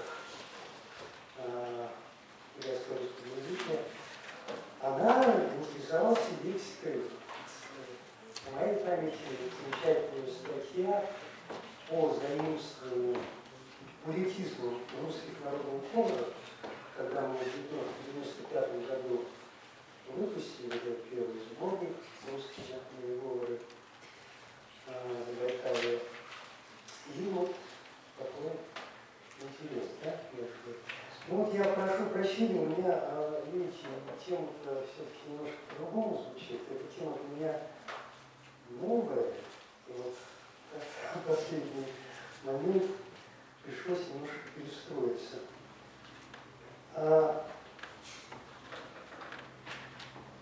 Вообще, примечательной особенностью политики России XVII века является ориентация на освоение огромных новых территорий. Вот, историки отмечают, что территория Владимира Ушан и его центра. Царь Алексей Михайлович, он, кстати, отличается среди всех монархов тем, что именно в 17 веке Россия привезла огромными территориями. Ну, это вот вся Сибирь и далее Восток. А в результате неуклонного следования этой политики страна в 18 веке становится Российской империей. В этом случае, ее политику, наверное, нужно характеризовать как колониальную. Ну и вот следствием проведения колониальной политики в Сибири выступает изменение дискурса власти, который приводит к установлению или насаждению своих правил, администрированию своей культуры и своего языка. Ну, я здесь не буду вдаваться в подробности, чем колониализм российский отличается от колониализма западноевропейских стран, хотя здесь существуют такие стереотипы, которые вообще надо разбивать в пух и прах. По ходу моего доклада мы некоторые особенности колониальной политики России затронули. Она очень выгодно отличается от западноевропейской. Взаимодействие колониального языка с местными языками носит характер несколько иной, чем тот, который случается, скажем так, в обычных межязыковых контактах, когда вот соседние народы, там неизбежно контактирование и заимствование. То есть такие просто контакты обусловлены обычными историко-географическими фактами. В любом случае, типичным проявлением вот этого взаимодействия оказывается заимствование лексики. но вот в данном случае она имеет особый характер. В региональном узусе русского языка Забайкалья XVIII века тематический круг заимствования из бурятского языка был довольно широк, чего нельзя сказать о XVII веке. Вот как раз вот эту динамику, ну, на примере только административной терминологии я и хочу проследить. Вот чтобы изучить характер языковой ситуации, социолингвистический статус русского языка в Байкальском регионе и всех тематических групп, особое значение приобретает вот эта группа специфических наименований социально-административных должностей в бурятском обществе. Ну, это типа Сайки, Тайша, Дайсан, Засул, Фубенга, да. И вот гипотеза такая, динамика функционирования вот этих наименований должностных лиц отражает смену дискурса власти, связанную с укреплением, с одной стороны, вот этой абсолютной монархии в России, которая в XVII веке происходит, и с другой стороны, изменения в административном устройстве бурятского общества, то есть вот этой системы управления населением. Изучение функционирования вот этих автохтонных заимствований потребовало применения понятийного аппарата концепции Мишеля Фуко. Ну и вот здесь первое понятие – это понятие власти Мишеля Фуко. Ну, вообще у него власть только в связке рассматривается власть, знание, дискурс. Вот иногда его концепцию так и называют – власть знания. Вот эта кратологическая концепция, ну, она в какой-то мере раскрывает вот ту динамику, которую я собираюсь проследить. Значит, власть у него там несколько видов. Власть господства, дисциплинарная власть, биологическая власть, ну и так далее. Микрофизика власть. Мы возьмем только вот две. Власть господства и дисциплинарная власть. Потому что динамика прослеживается именно в рамках вот этих двух типов властей.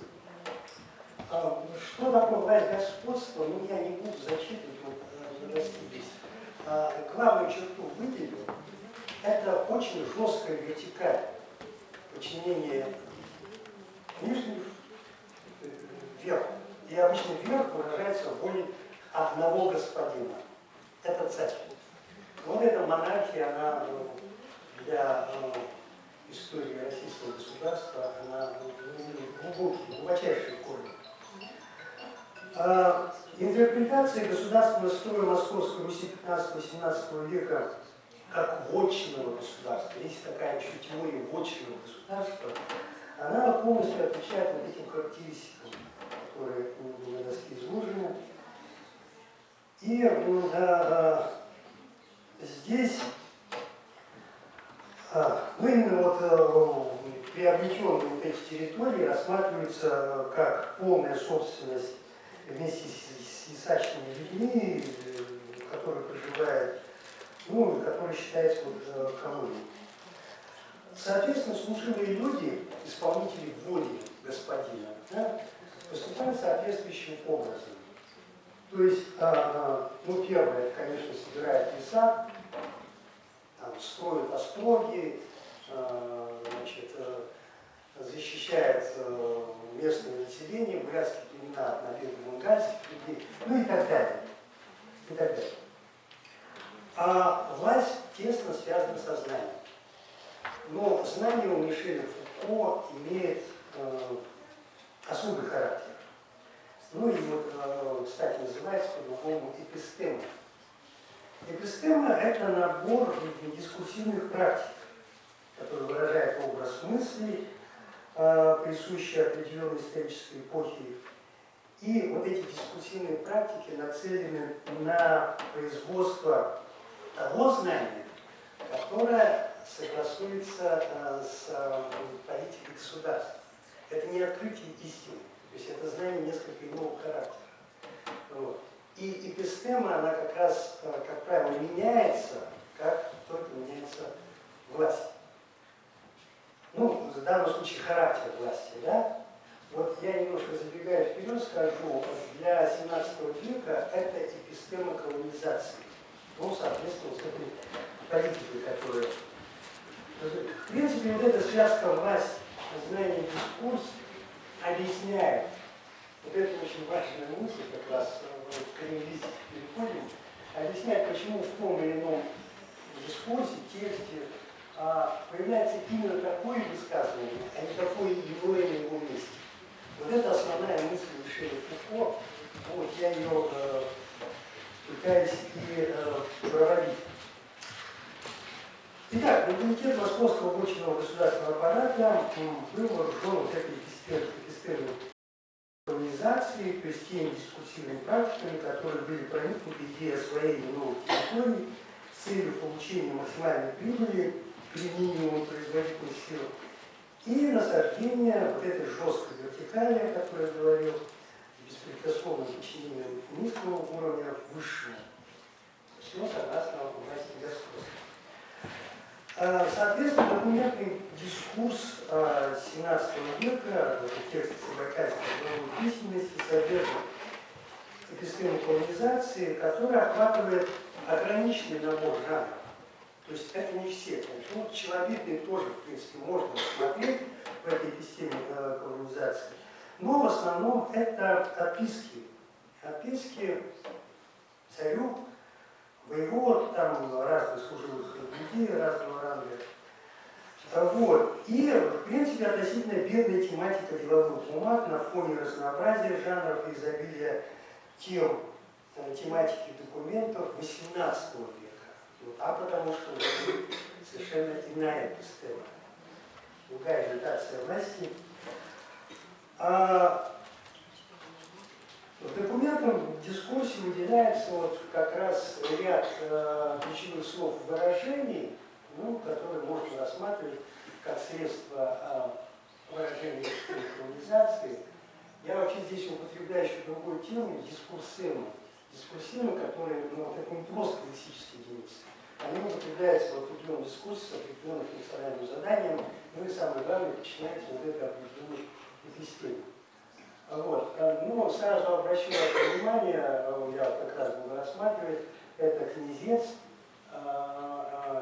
лучшие люди и что мы будем еще рассматривать. Ну, пожалуй, все, вот это основные.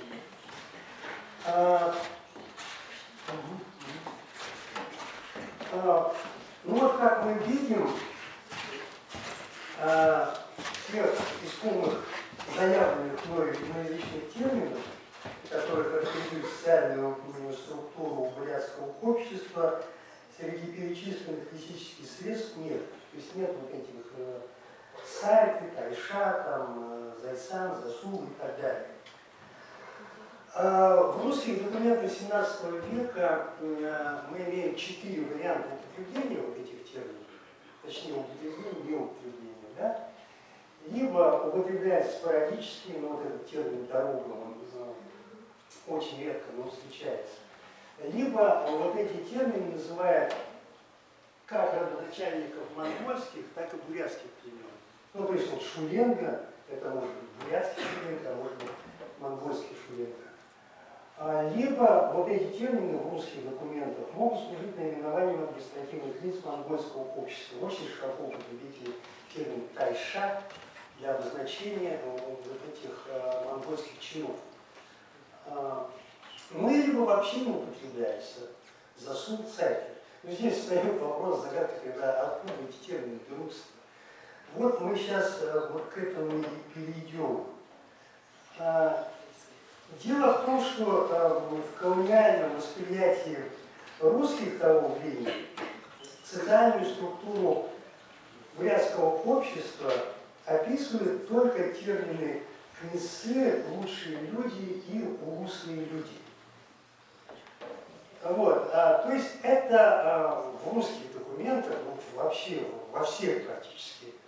Только князец, княжец, князек со своими устными людьми, ну и так далее. Никаких сайты, там, тайша, засул не употребляются.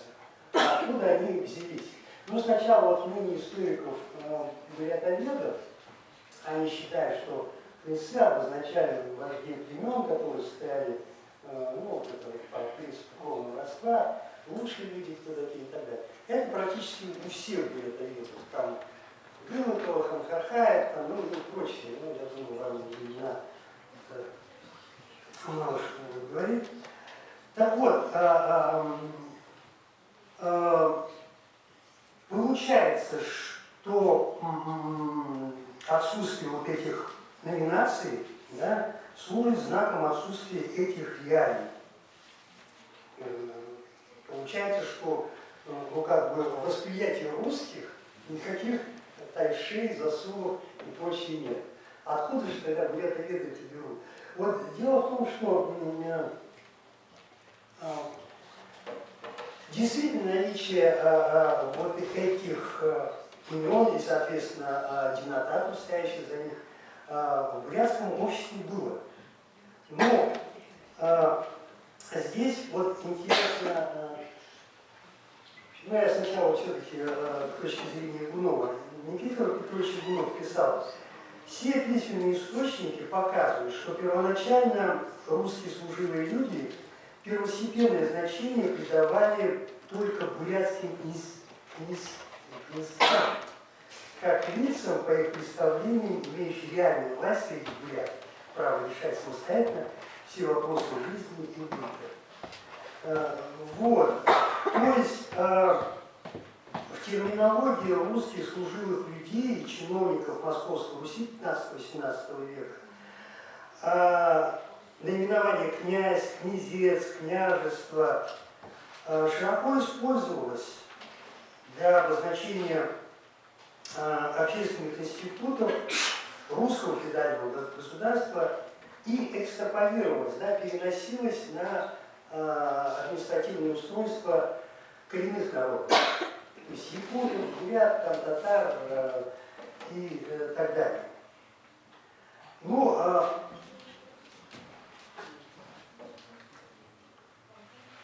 вот его цитата. Ну, и вот как употреблять вот, очень устойчивые фразы «князец такой-то со своими устными людьми». Ну, иногда с указанием какого рода. Вот. Братский князец, и маханы ему устными людьми, по-чиганскому рода князец Кавкунан, ну и так далее. Еще раз повторю, это в русских документах встречается очень много. То есть, в принципе, переосмысление в социальном аспекте, уменьшительная форма князец, но я здесь еще рассматриваю, я просто не останавливаюсь на этом. То есть вот эта уменьшительная форма князец, она, в принципе, используется как средство выражения вассальной зависимости от русского монарха. Это может быть спорный момент, потому что князец, если так по памятникам 17-18 веков проследить, там так сильно не прослеживался. Но я вот пытаюсь доказать. Таким образом, эпистема колонизации создает у русских первопроходцев такую картину мира, в которой доминирует, ну, можно сказать, упрощенный взгляд на сложную социальную иерархию в бурятском обществе того времени. То есть дифференциация единородства по социальному статусу оказывалась просто не нужной, поскольку все они одинаково приводились в российское подданство, все одинаково платили ИСАК, здесь наравне с каждого, там, скажем, пособию в месяц. Это и вызвало такое социокультурное осмысление структуры бурятского общества с помощью терминов «лучшие люди», «князец» или «княжец-князек», которые обозначают лиц, находившихся совершенно иных феодальных отношениях Киевской и Московской Руси. То есть главные функции вот этих терминов, вставшие на место исконной административной терминологии, истинно именующей систему власти в родоплеменном бурятском обществе, отражает зачатки формирования имперского сознания. И дискурсивные практики в контексте эпистемной колонизации были призваны упрочить такое представление. То есть, еще раз подчеркну, вот эти старые отношения в бурятском обществе русских интересовали вообще. Но совсем иное дело 18 век. Эпистема 18 века, ну вот я ее, видите, так назвал, интегративная адаптация. Это американский антрополог Бок рассматривает 4 вида адаптации. Ну, из них я считал, что вот эта интегративная адаптация, она больше всего соответствует для описания того, что происходило в 18 веке в Бурятии, на территории Бурятии. Ну, конечно, главная роль здесь принадлежит подписанию Буринско-Кяхтинского трактата в 1727-28 годах. Ну, я здесь опять-таки оговорку сделаю, терминология здесь очень разная. Есть название Буринский трактат, есть название Кяхтинский трактат, есть дата 1727 год, есть дата 1728 год. Как видите, я выбрал такое компромиссное название, то, что мне здесь стоит не тягаться. Вот, это просто этап подписания одного и того же договора. Ну, самое важное, что происходит в результате вот этого подписания, обособления бурятских племен от остального монголоязычного мира и разрыв привычных хозяйственных связей. То есть сейчас уже невозможно буряту гнать стадо в Монголию для упады Колыма своему родственнику, его на границе теперь арестовывают, стадо изымают, все это государственное стадо идет, он ничего не понимает, но все, теперь новые правила игры. И, в принципе, кочевое скотоводство становится практически невозможным, превращаясь в полукочевое и даже оседлое. Ну, это опять-таки не моя мысль, здесь историки очень по-разному. И, кстати, вот устав 1822 года Спиранского, он все-таки говорит о бурятах как о кочевом народе. Но, конечно, здесь уже очень сильно все меняется. И самое главное, меняется социальная структура бурятского общества. Все, теперь появляются все вот эти тайши, засовывают тайсан, закрепчи, домалы, там, ну и так далее. Начинается процесс переформатирования социальной структуры бурятского общества и встраивания ее в систему административного устройства Российской империи. В связи с этим появляются совершенно новые институты. Ну, в частности, появляется институт тайшинства. То есть тайша теперь не только мантуйский, тайша теперь и бурятский. Причем это звание очень высокое. Значит, вот как Хахараев отмечает, званием тайши были награждены те зайсаны, которые благодаря участию в сложной дипломатической борьбе по установлению государственной границы получили привилегию и правовой статус из рук русских властей. То есть теперь та социальная иерархия с дробной классификацией должностных чинов, о которой вот как раз писали бурятские историки, ну я вот здесь, бурятские историки, когда писали, да, о всех этих засовах, засянутых и прочее, период не указывает.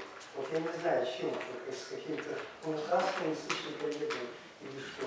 Но, на мой взгляд, вот это очень четко разграничивается в связи со сменой дискурса власти, в связи со сменой вот этой эпистемы колонизации на эпистему интегративной адаптации. Ну вот теперь колониальная политика России заточена на том, чтобы избежать таких языковых отношений, которые Фанон характеризует, пишет, что оказывается частью агрессивного процесса разобщения и неизбежно усиливает рассоединенный акт называния и интерпреляции. Я сразу оговорюсь, Фауни как раз говорит о колониальной политике каких стран. То есть Франции, Англии, ну и самое замечательное то, что в Северной Америке происходило с бедными индейцами. В России такого не было. Да? То есть в России вот это интегративная адаптация. Но вот здесь очень важен правовой аспект. Вот смотрите, я посчитал специально по собранию законов Российской империи, в течение 17 века, в основном Алексеем Михайловичем, было принято всего 8 законодательных актов, которые касались иноверцев. В 18 веке, видите, 71, почти в 10 раз. Ну, отдельно можно сказать, вот, в отношении сибирских инородцев, но там в отношении большинства как раз этих 11 актов касается именно бурят. То есть дискурсивные практики, вот как раз текст уже 18 века, да, подтверждает мнение историков о том, что основной принцип государственной колониальной политики России в Сибири сводился к мирному призыву к вхождению инородцев в состав государства, ну и только в случае неподчинения, там, ходить войною, как они писали, вот. Но из других важных принципов это принцип непринуждения принимать христианское крещение. Ну, вот эта идея, она вообще еще со времен Алексея Михайловича прослеживается. Ну и, соответственно, здесь опять-таки вот тот набор дискурсем. Я здесь, видите, уже доклад у меня вначале сыроват, я уже не успел сформировать корпус вот этих ключевых слов по документу дискурса 18 века. Но там совершенно очевидно, что он значительно богаче, чем документы дискурса 17 века. Ну и еще такой немаловажный факт, все нам знакомые заимствования из разных тематических групп, бытовой там лексики, название пищи, еды, там какой-нибудь кочерык, там бузы, там и прочее, все это появляется в 18 веке, как результат действия из этой эпистемы консервативной адаптации и нового курса власти, российской власти в 18 веке. Спасибо за внимание.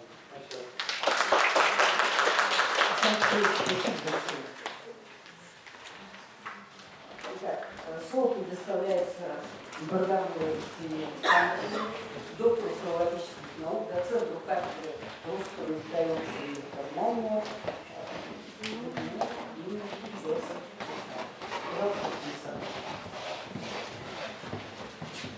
Тема нашего сообщения – семантика пределов, когнитивный аспект. Тут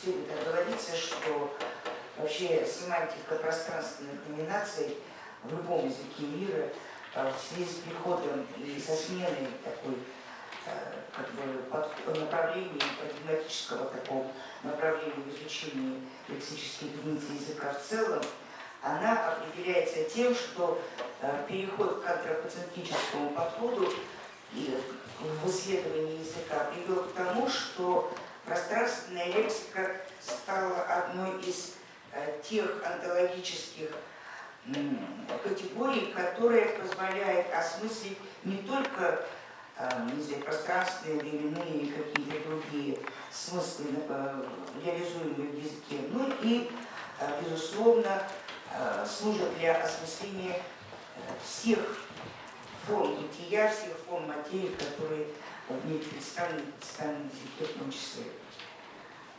Говоря о пространственных номинациях, мы обращаемся к идее Юрия Михайловича Лотмана о том, что семиотическое пространство представлено прежде всего понятием границы. По мнению ученого, граница разделяет миры, своих и чужих, живых и мертвых, города и деревни и так далее. Действительно, в осмыслении и концептуализации того, что человек видит и отражает в языке, безусловно, присутствует вот такое понятие, как предел или граница. Понятно, что само понятие границы – это высшая форма абстрагирования. Дело в том, что пространство в своем безграничном существовании не имеет особых, не знаю, каких-то предельных точек, что ли. Человек, осмысляя пространство с точки зрения его чувственного восприятия, находит границы, пределы, которые он обозначает в языке.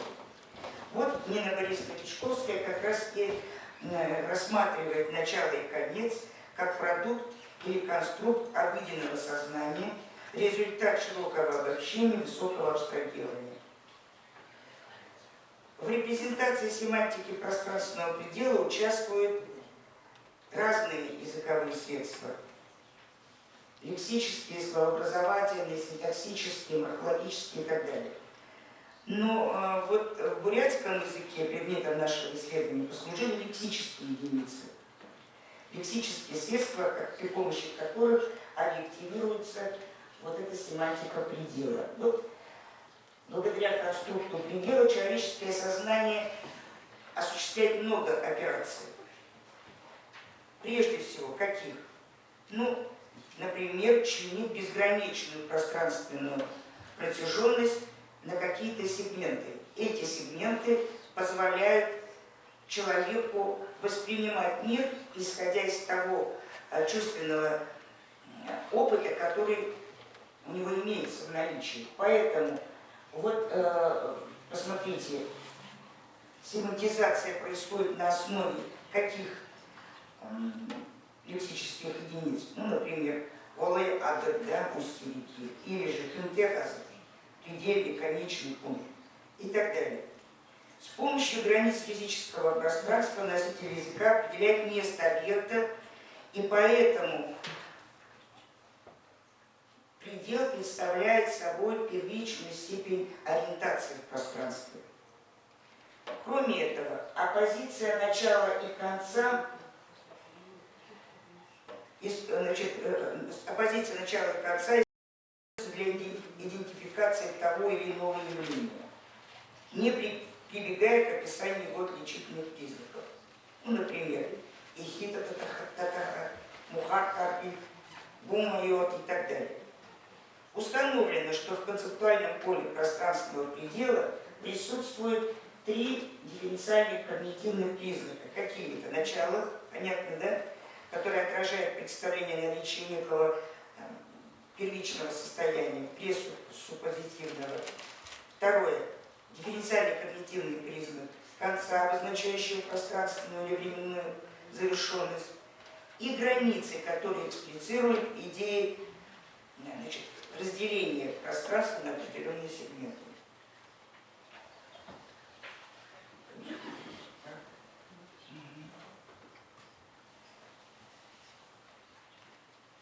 В лексико-семантическом поле предела представлены как имена существительные, смотрите, прилагательные, глаголы, послеологи, наречия, фразеологические обороты, те лексические и фразеологические единицы, которые представляют этот предел. В функциональном аспекте, по данным бурятского языка, слова с семантикой начала и конца образуют оппозицию, в которой противопоставленность формирует суждение о целом, где начало и конец выступают как части единого целого.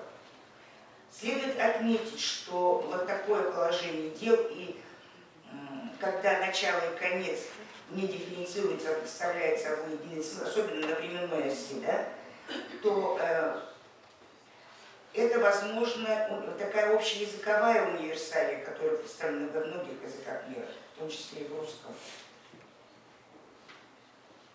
Следующий момент.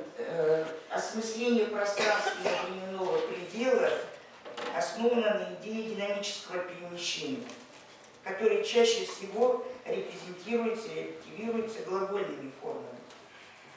Ну, например, допустим, вот те примеры, которые есть, да, у нас на слайде. Они так та, дутолха, допустим, да, или же далее докуритер и так далее. В рамках названной модели концептуализации предела в бурятском языке эксплуатируется идея тупика. В этом случае конец понимается максимально удаленным пределом в пространстве или местом на поверхности предмета. Чем большее расстояние до него, тем чаще всего языковое сознание обнаруживает, что это некая граница или предел, или конец чего-то. В рамках данной метафорической модели, тупик, существует также идея конца, реализуется, существует также идея угла, когда угол используется и эксплуатируется языком для того, чтобы обозначить предел. Кстати, такая модель, она характерна и для русского языка, например, таежный тупик, мы говорим, медвежий угол и так далее. Это те модели, которые существуют и в русском языке. Можно предполагать, что, возможно, это тоже одна из семантических универсалей, которые присутствуют в языках. Денотативно-синонимичное пространство обозначает локативы, воспроизводящие идеи угла. Я пишу, допустим, булун тохай, казаре булун и так далее. Наращение смысла, находящегося в глуши, стало возможным благодаря наличию в семантической структуре компонента часть пространства, ограниченной двумя стенами, которая пересмысляется как часть пространства, находящаяся на рубеже, на границе, на краю местности, в тупике. Поэтому метафора угла представляет собой одну из разновидностей метафоры тупика. Для представления о начальном и конечном, основанном на структуризации пространства, в бурятском языке используются зооморфные номинации, характерные вообще для языка номадов, поскольку животное является мерилом и в обозначении размера, и в обозначении количества и так далее.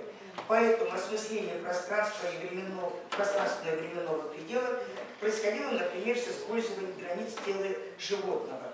Допустим, хвост выступил символом некого конца.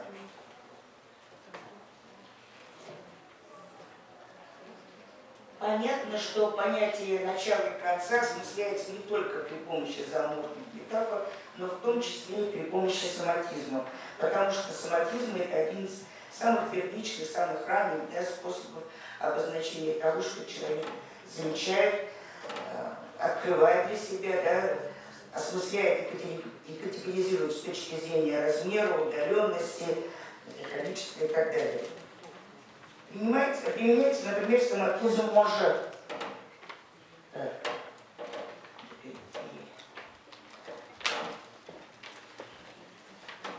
То есть бедренная кость, которая в результате осмысления развивает новые значения. Группа, область, кучка, группировка. Другим мерилом всех пространственных объектов другие части тела вступают, и к ним, например, в качестве такого соматического кода используется, например, голова, не только в бурятском языке. Допустим, улын, полгын, харгагар и так далее. В обозначении исходной позиции в бурятском языке участвует соматизм ара. Это пример. Ара, спина, задняя часть, тыльная сторона. Ара используется для номинации части пространства или объекта, который выступает началом движения. Следует заметить, что данное актуальное значение лексемы стало возможным ввиду того, что в бурятской языковой картине мира существует такая уникальная, с одной стороны, с другой стороны, очень распространенная ориентация в пространстве, связанная с тем, какое место в этой ориентации занимало жилище номада. Дело в том, что обязательно ориентация осуществлялась таким образом, когда за спиной был север, впереди расстилалась поверхность, которая была обращена и распространялась на юг, справа запад, а слева восток. И это начало движения, начало существования, начало всего, что начинает намат при выходе из своего жилища, естественно, исходной точкой считалась тыльная сторона или сторона спины. В основе номинации, объективирующих семантику предела, выявляются лексические единицы семантика отделения. Ну, следует отметить, что такой как бы необычный, с одной стороны, но тем не менее один из способов осмысления того, что такое границы и каким образом мы их вычленяем, что ли, или обозначаем в языке. Интересно в этом плане представляется семантическая модель, которую демонстрирует лексемик ТН, огороженное место для борьбы, да, хам, загородка, хаша, ограда и так далее. Как действовала мысль человека при осмыслении вот этого предела? Действие процесса отделения позволяет языку выделить часть пространства, придать ему статус самостоятельности, заявить о его целостности, да, подвергнуть семантизации. Тогда граница и представляет собой вот, не знаю, ограду или же некий загон, который выступает в качестве начальной или же конечной точки. Для обозначения начала и конца язык эксплуатирует идею аспия. По-видимому, это вот национально-специфический способ осмысления пределов, начала и конца, когда совершенно амбивалентные точки в пространстве, начало и конец, представляют собой единое целое. И вот как мы посмотрели на эти номинации, острие представляет собой, острие представляет собой в одних примерах начало, а в других примерах конец.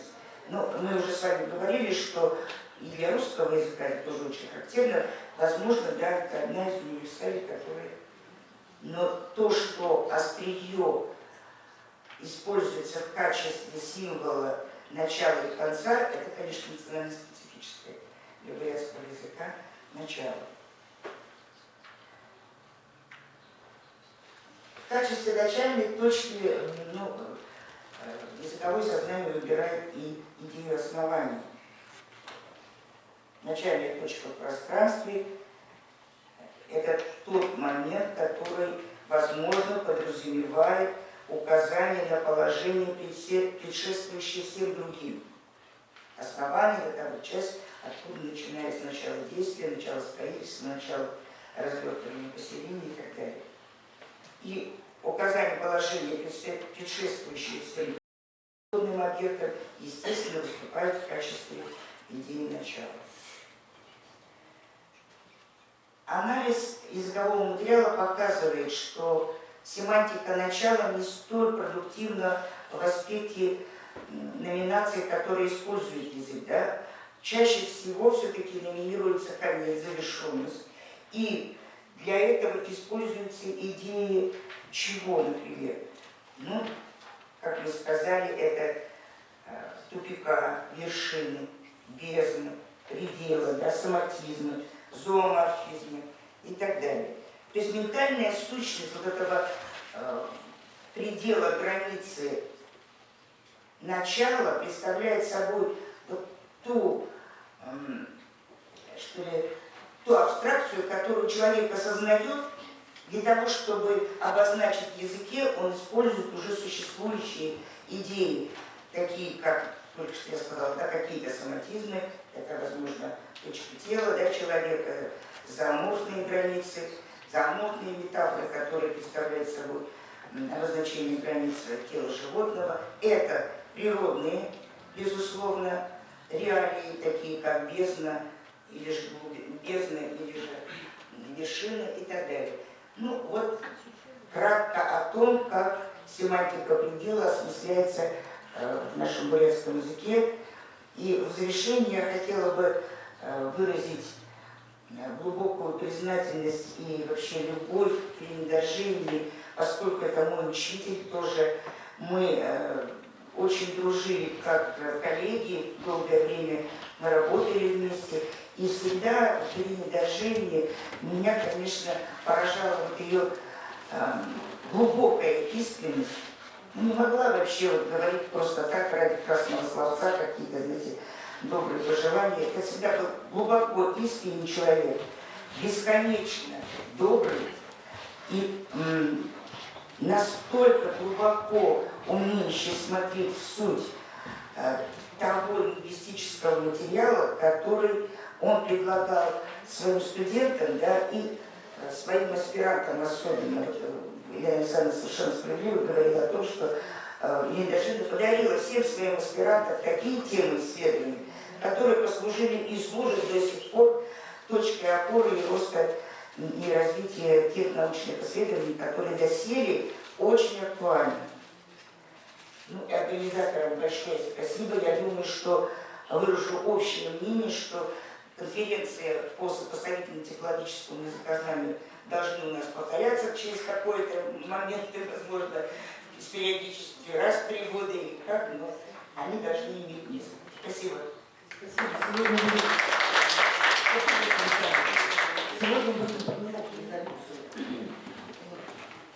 Уважаемые участники конференции, Лариса Алексеевна Гармажапова, руководитель наших курсов, председатель экспертной комиссии, да, ЕГОБ и так далее, ученик Ирины Дашиной.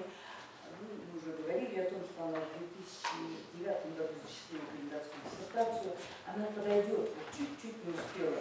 Разрешите мне от имени Ларисы Алексеевны зачитать ее воспоминания. Ее воспоминания в указателе. Напечатаны в нашем указателе. Итак, мой научный руководитель. Наставник, руководитель, ученый и просто хороший человек. Все эти слова нужно писать крупными буквами.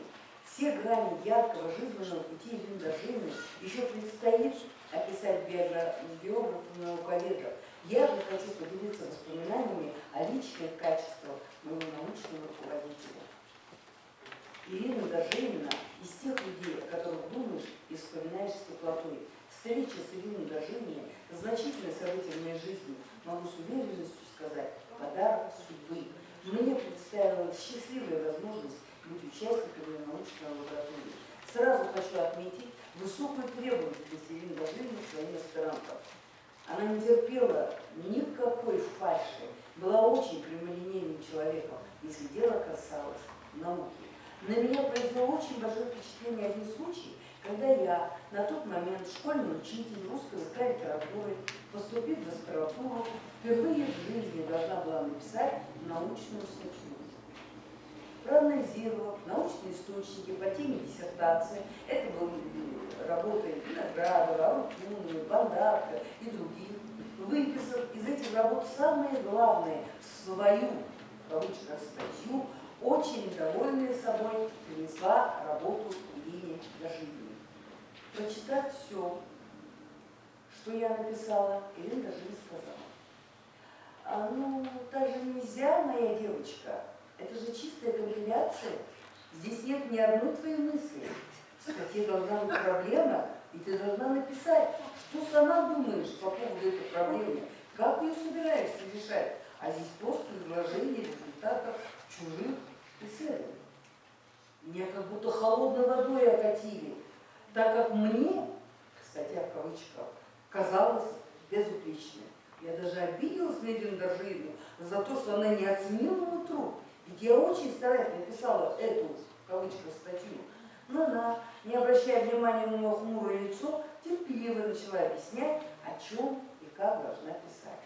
Вот за 3 года аспирантуры Ирина Дашина научила меня писать статьи, научную работу, за что я до сих пор очень благодарна своему научному руководителю.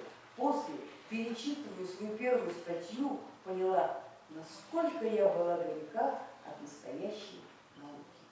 Несмотря на высокую требовательность, Ирина Дашина оказывала нам, молодым, большое доверие и свободу выбора решений. Особенно Ирина Дашина поощряла аспирантов, которые выступили с инициативами в выборе новых направлений в научных исследованиях. Мой научный руководитель был сторонником активного участия аспирантов в научных конференциях и семинарах. Она считала, что аспирант обязательно должен следить за научной периодикой, касающейся его темы диссертации. Будучи доктором филологических наук, профессором, всегда оставалась такой, какой она есть.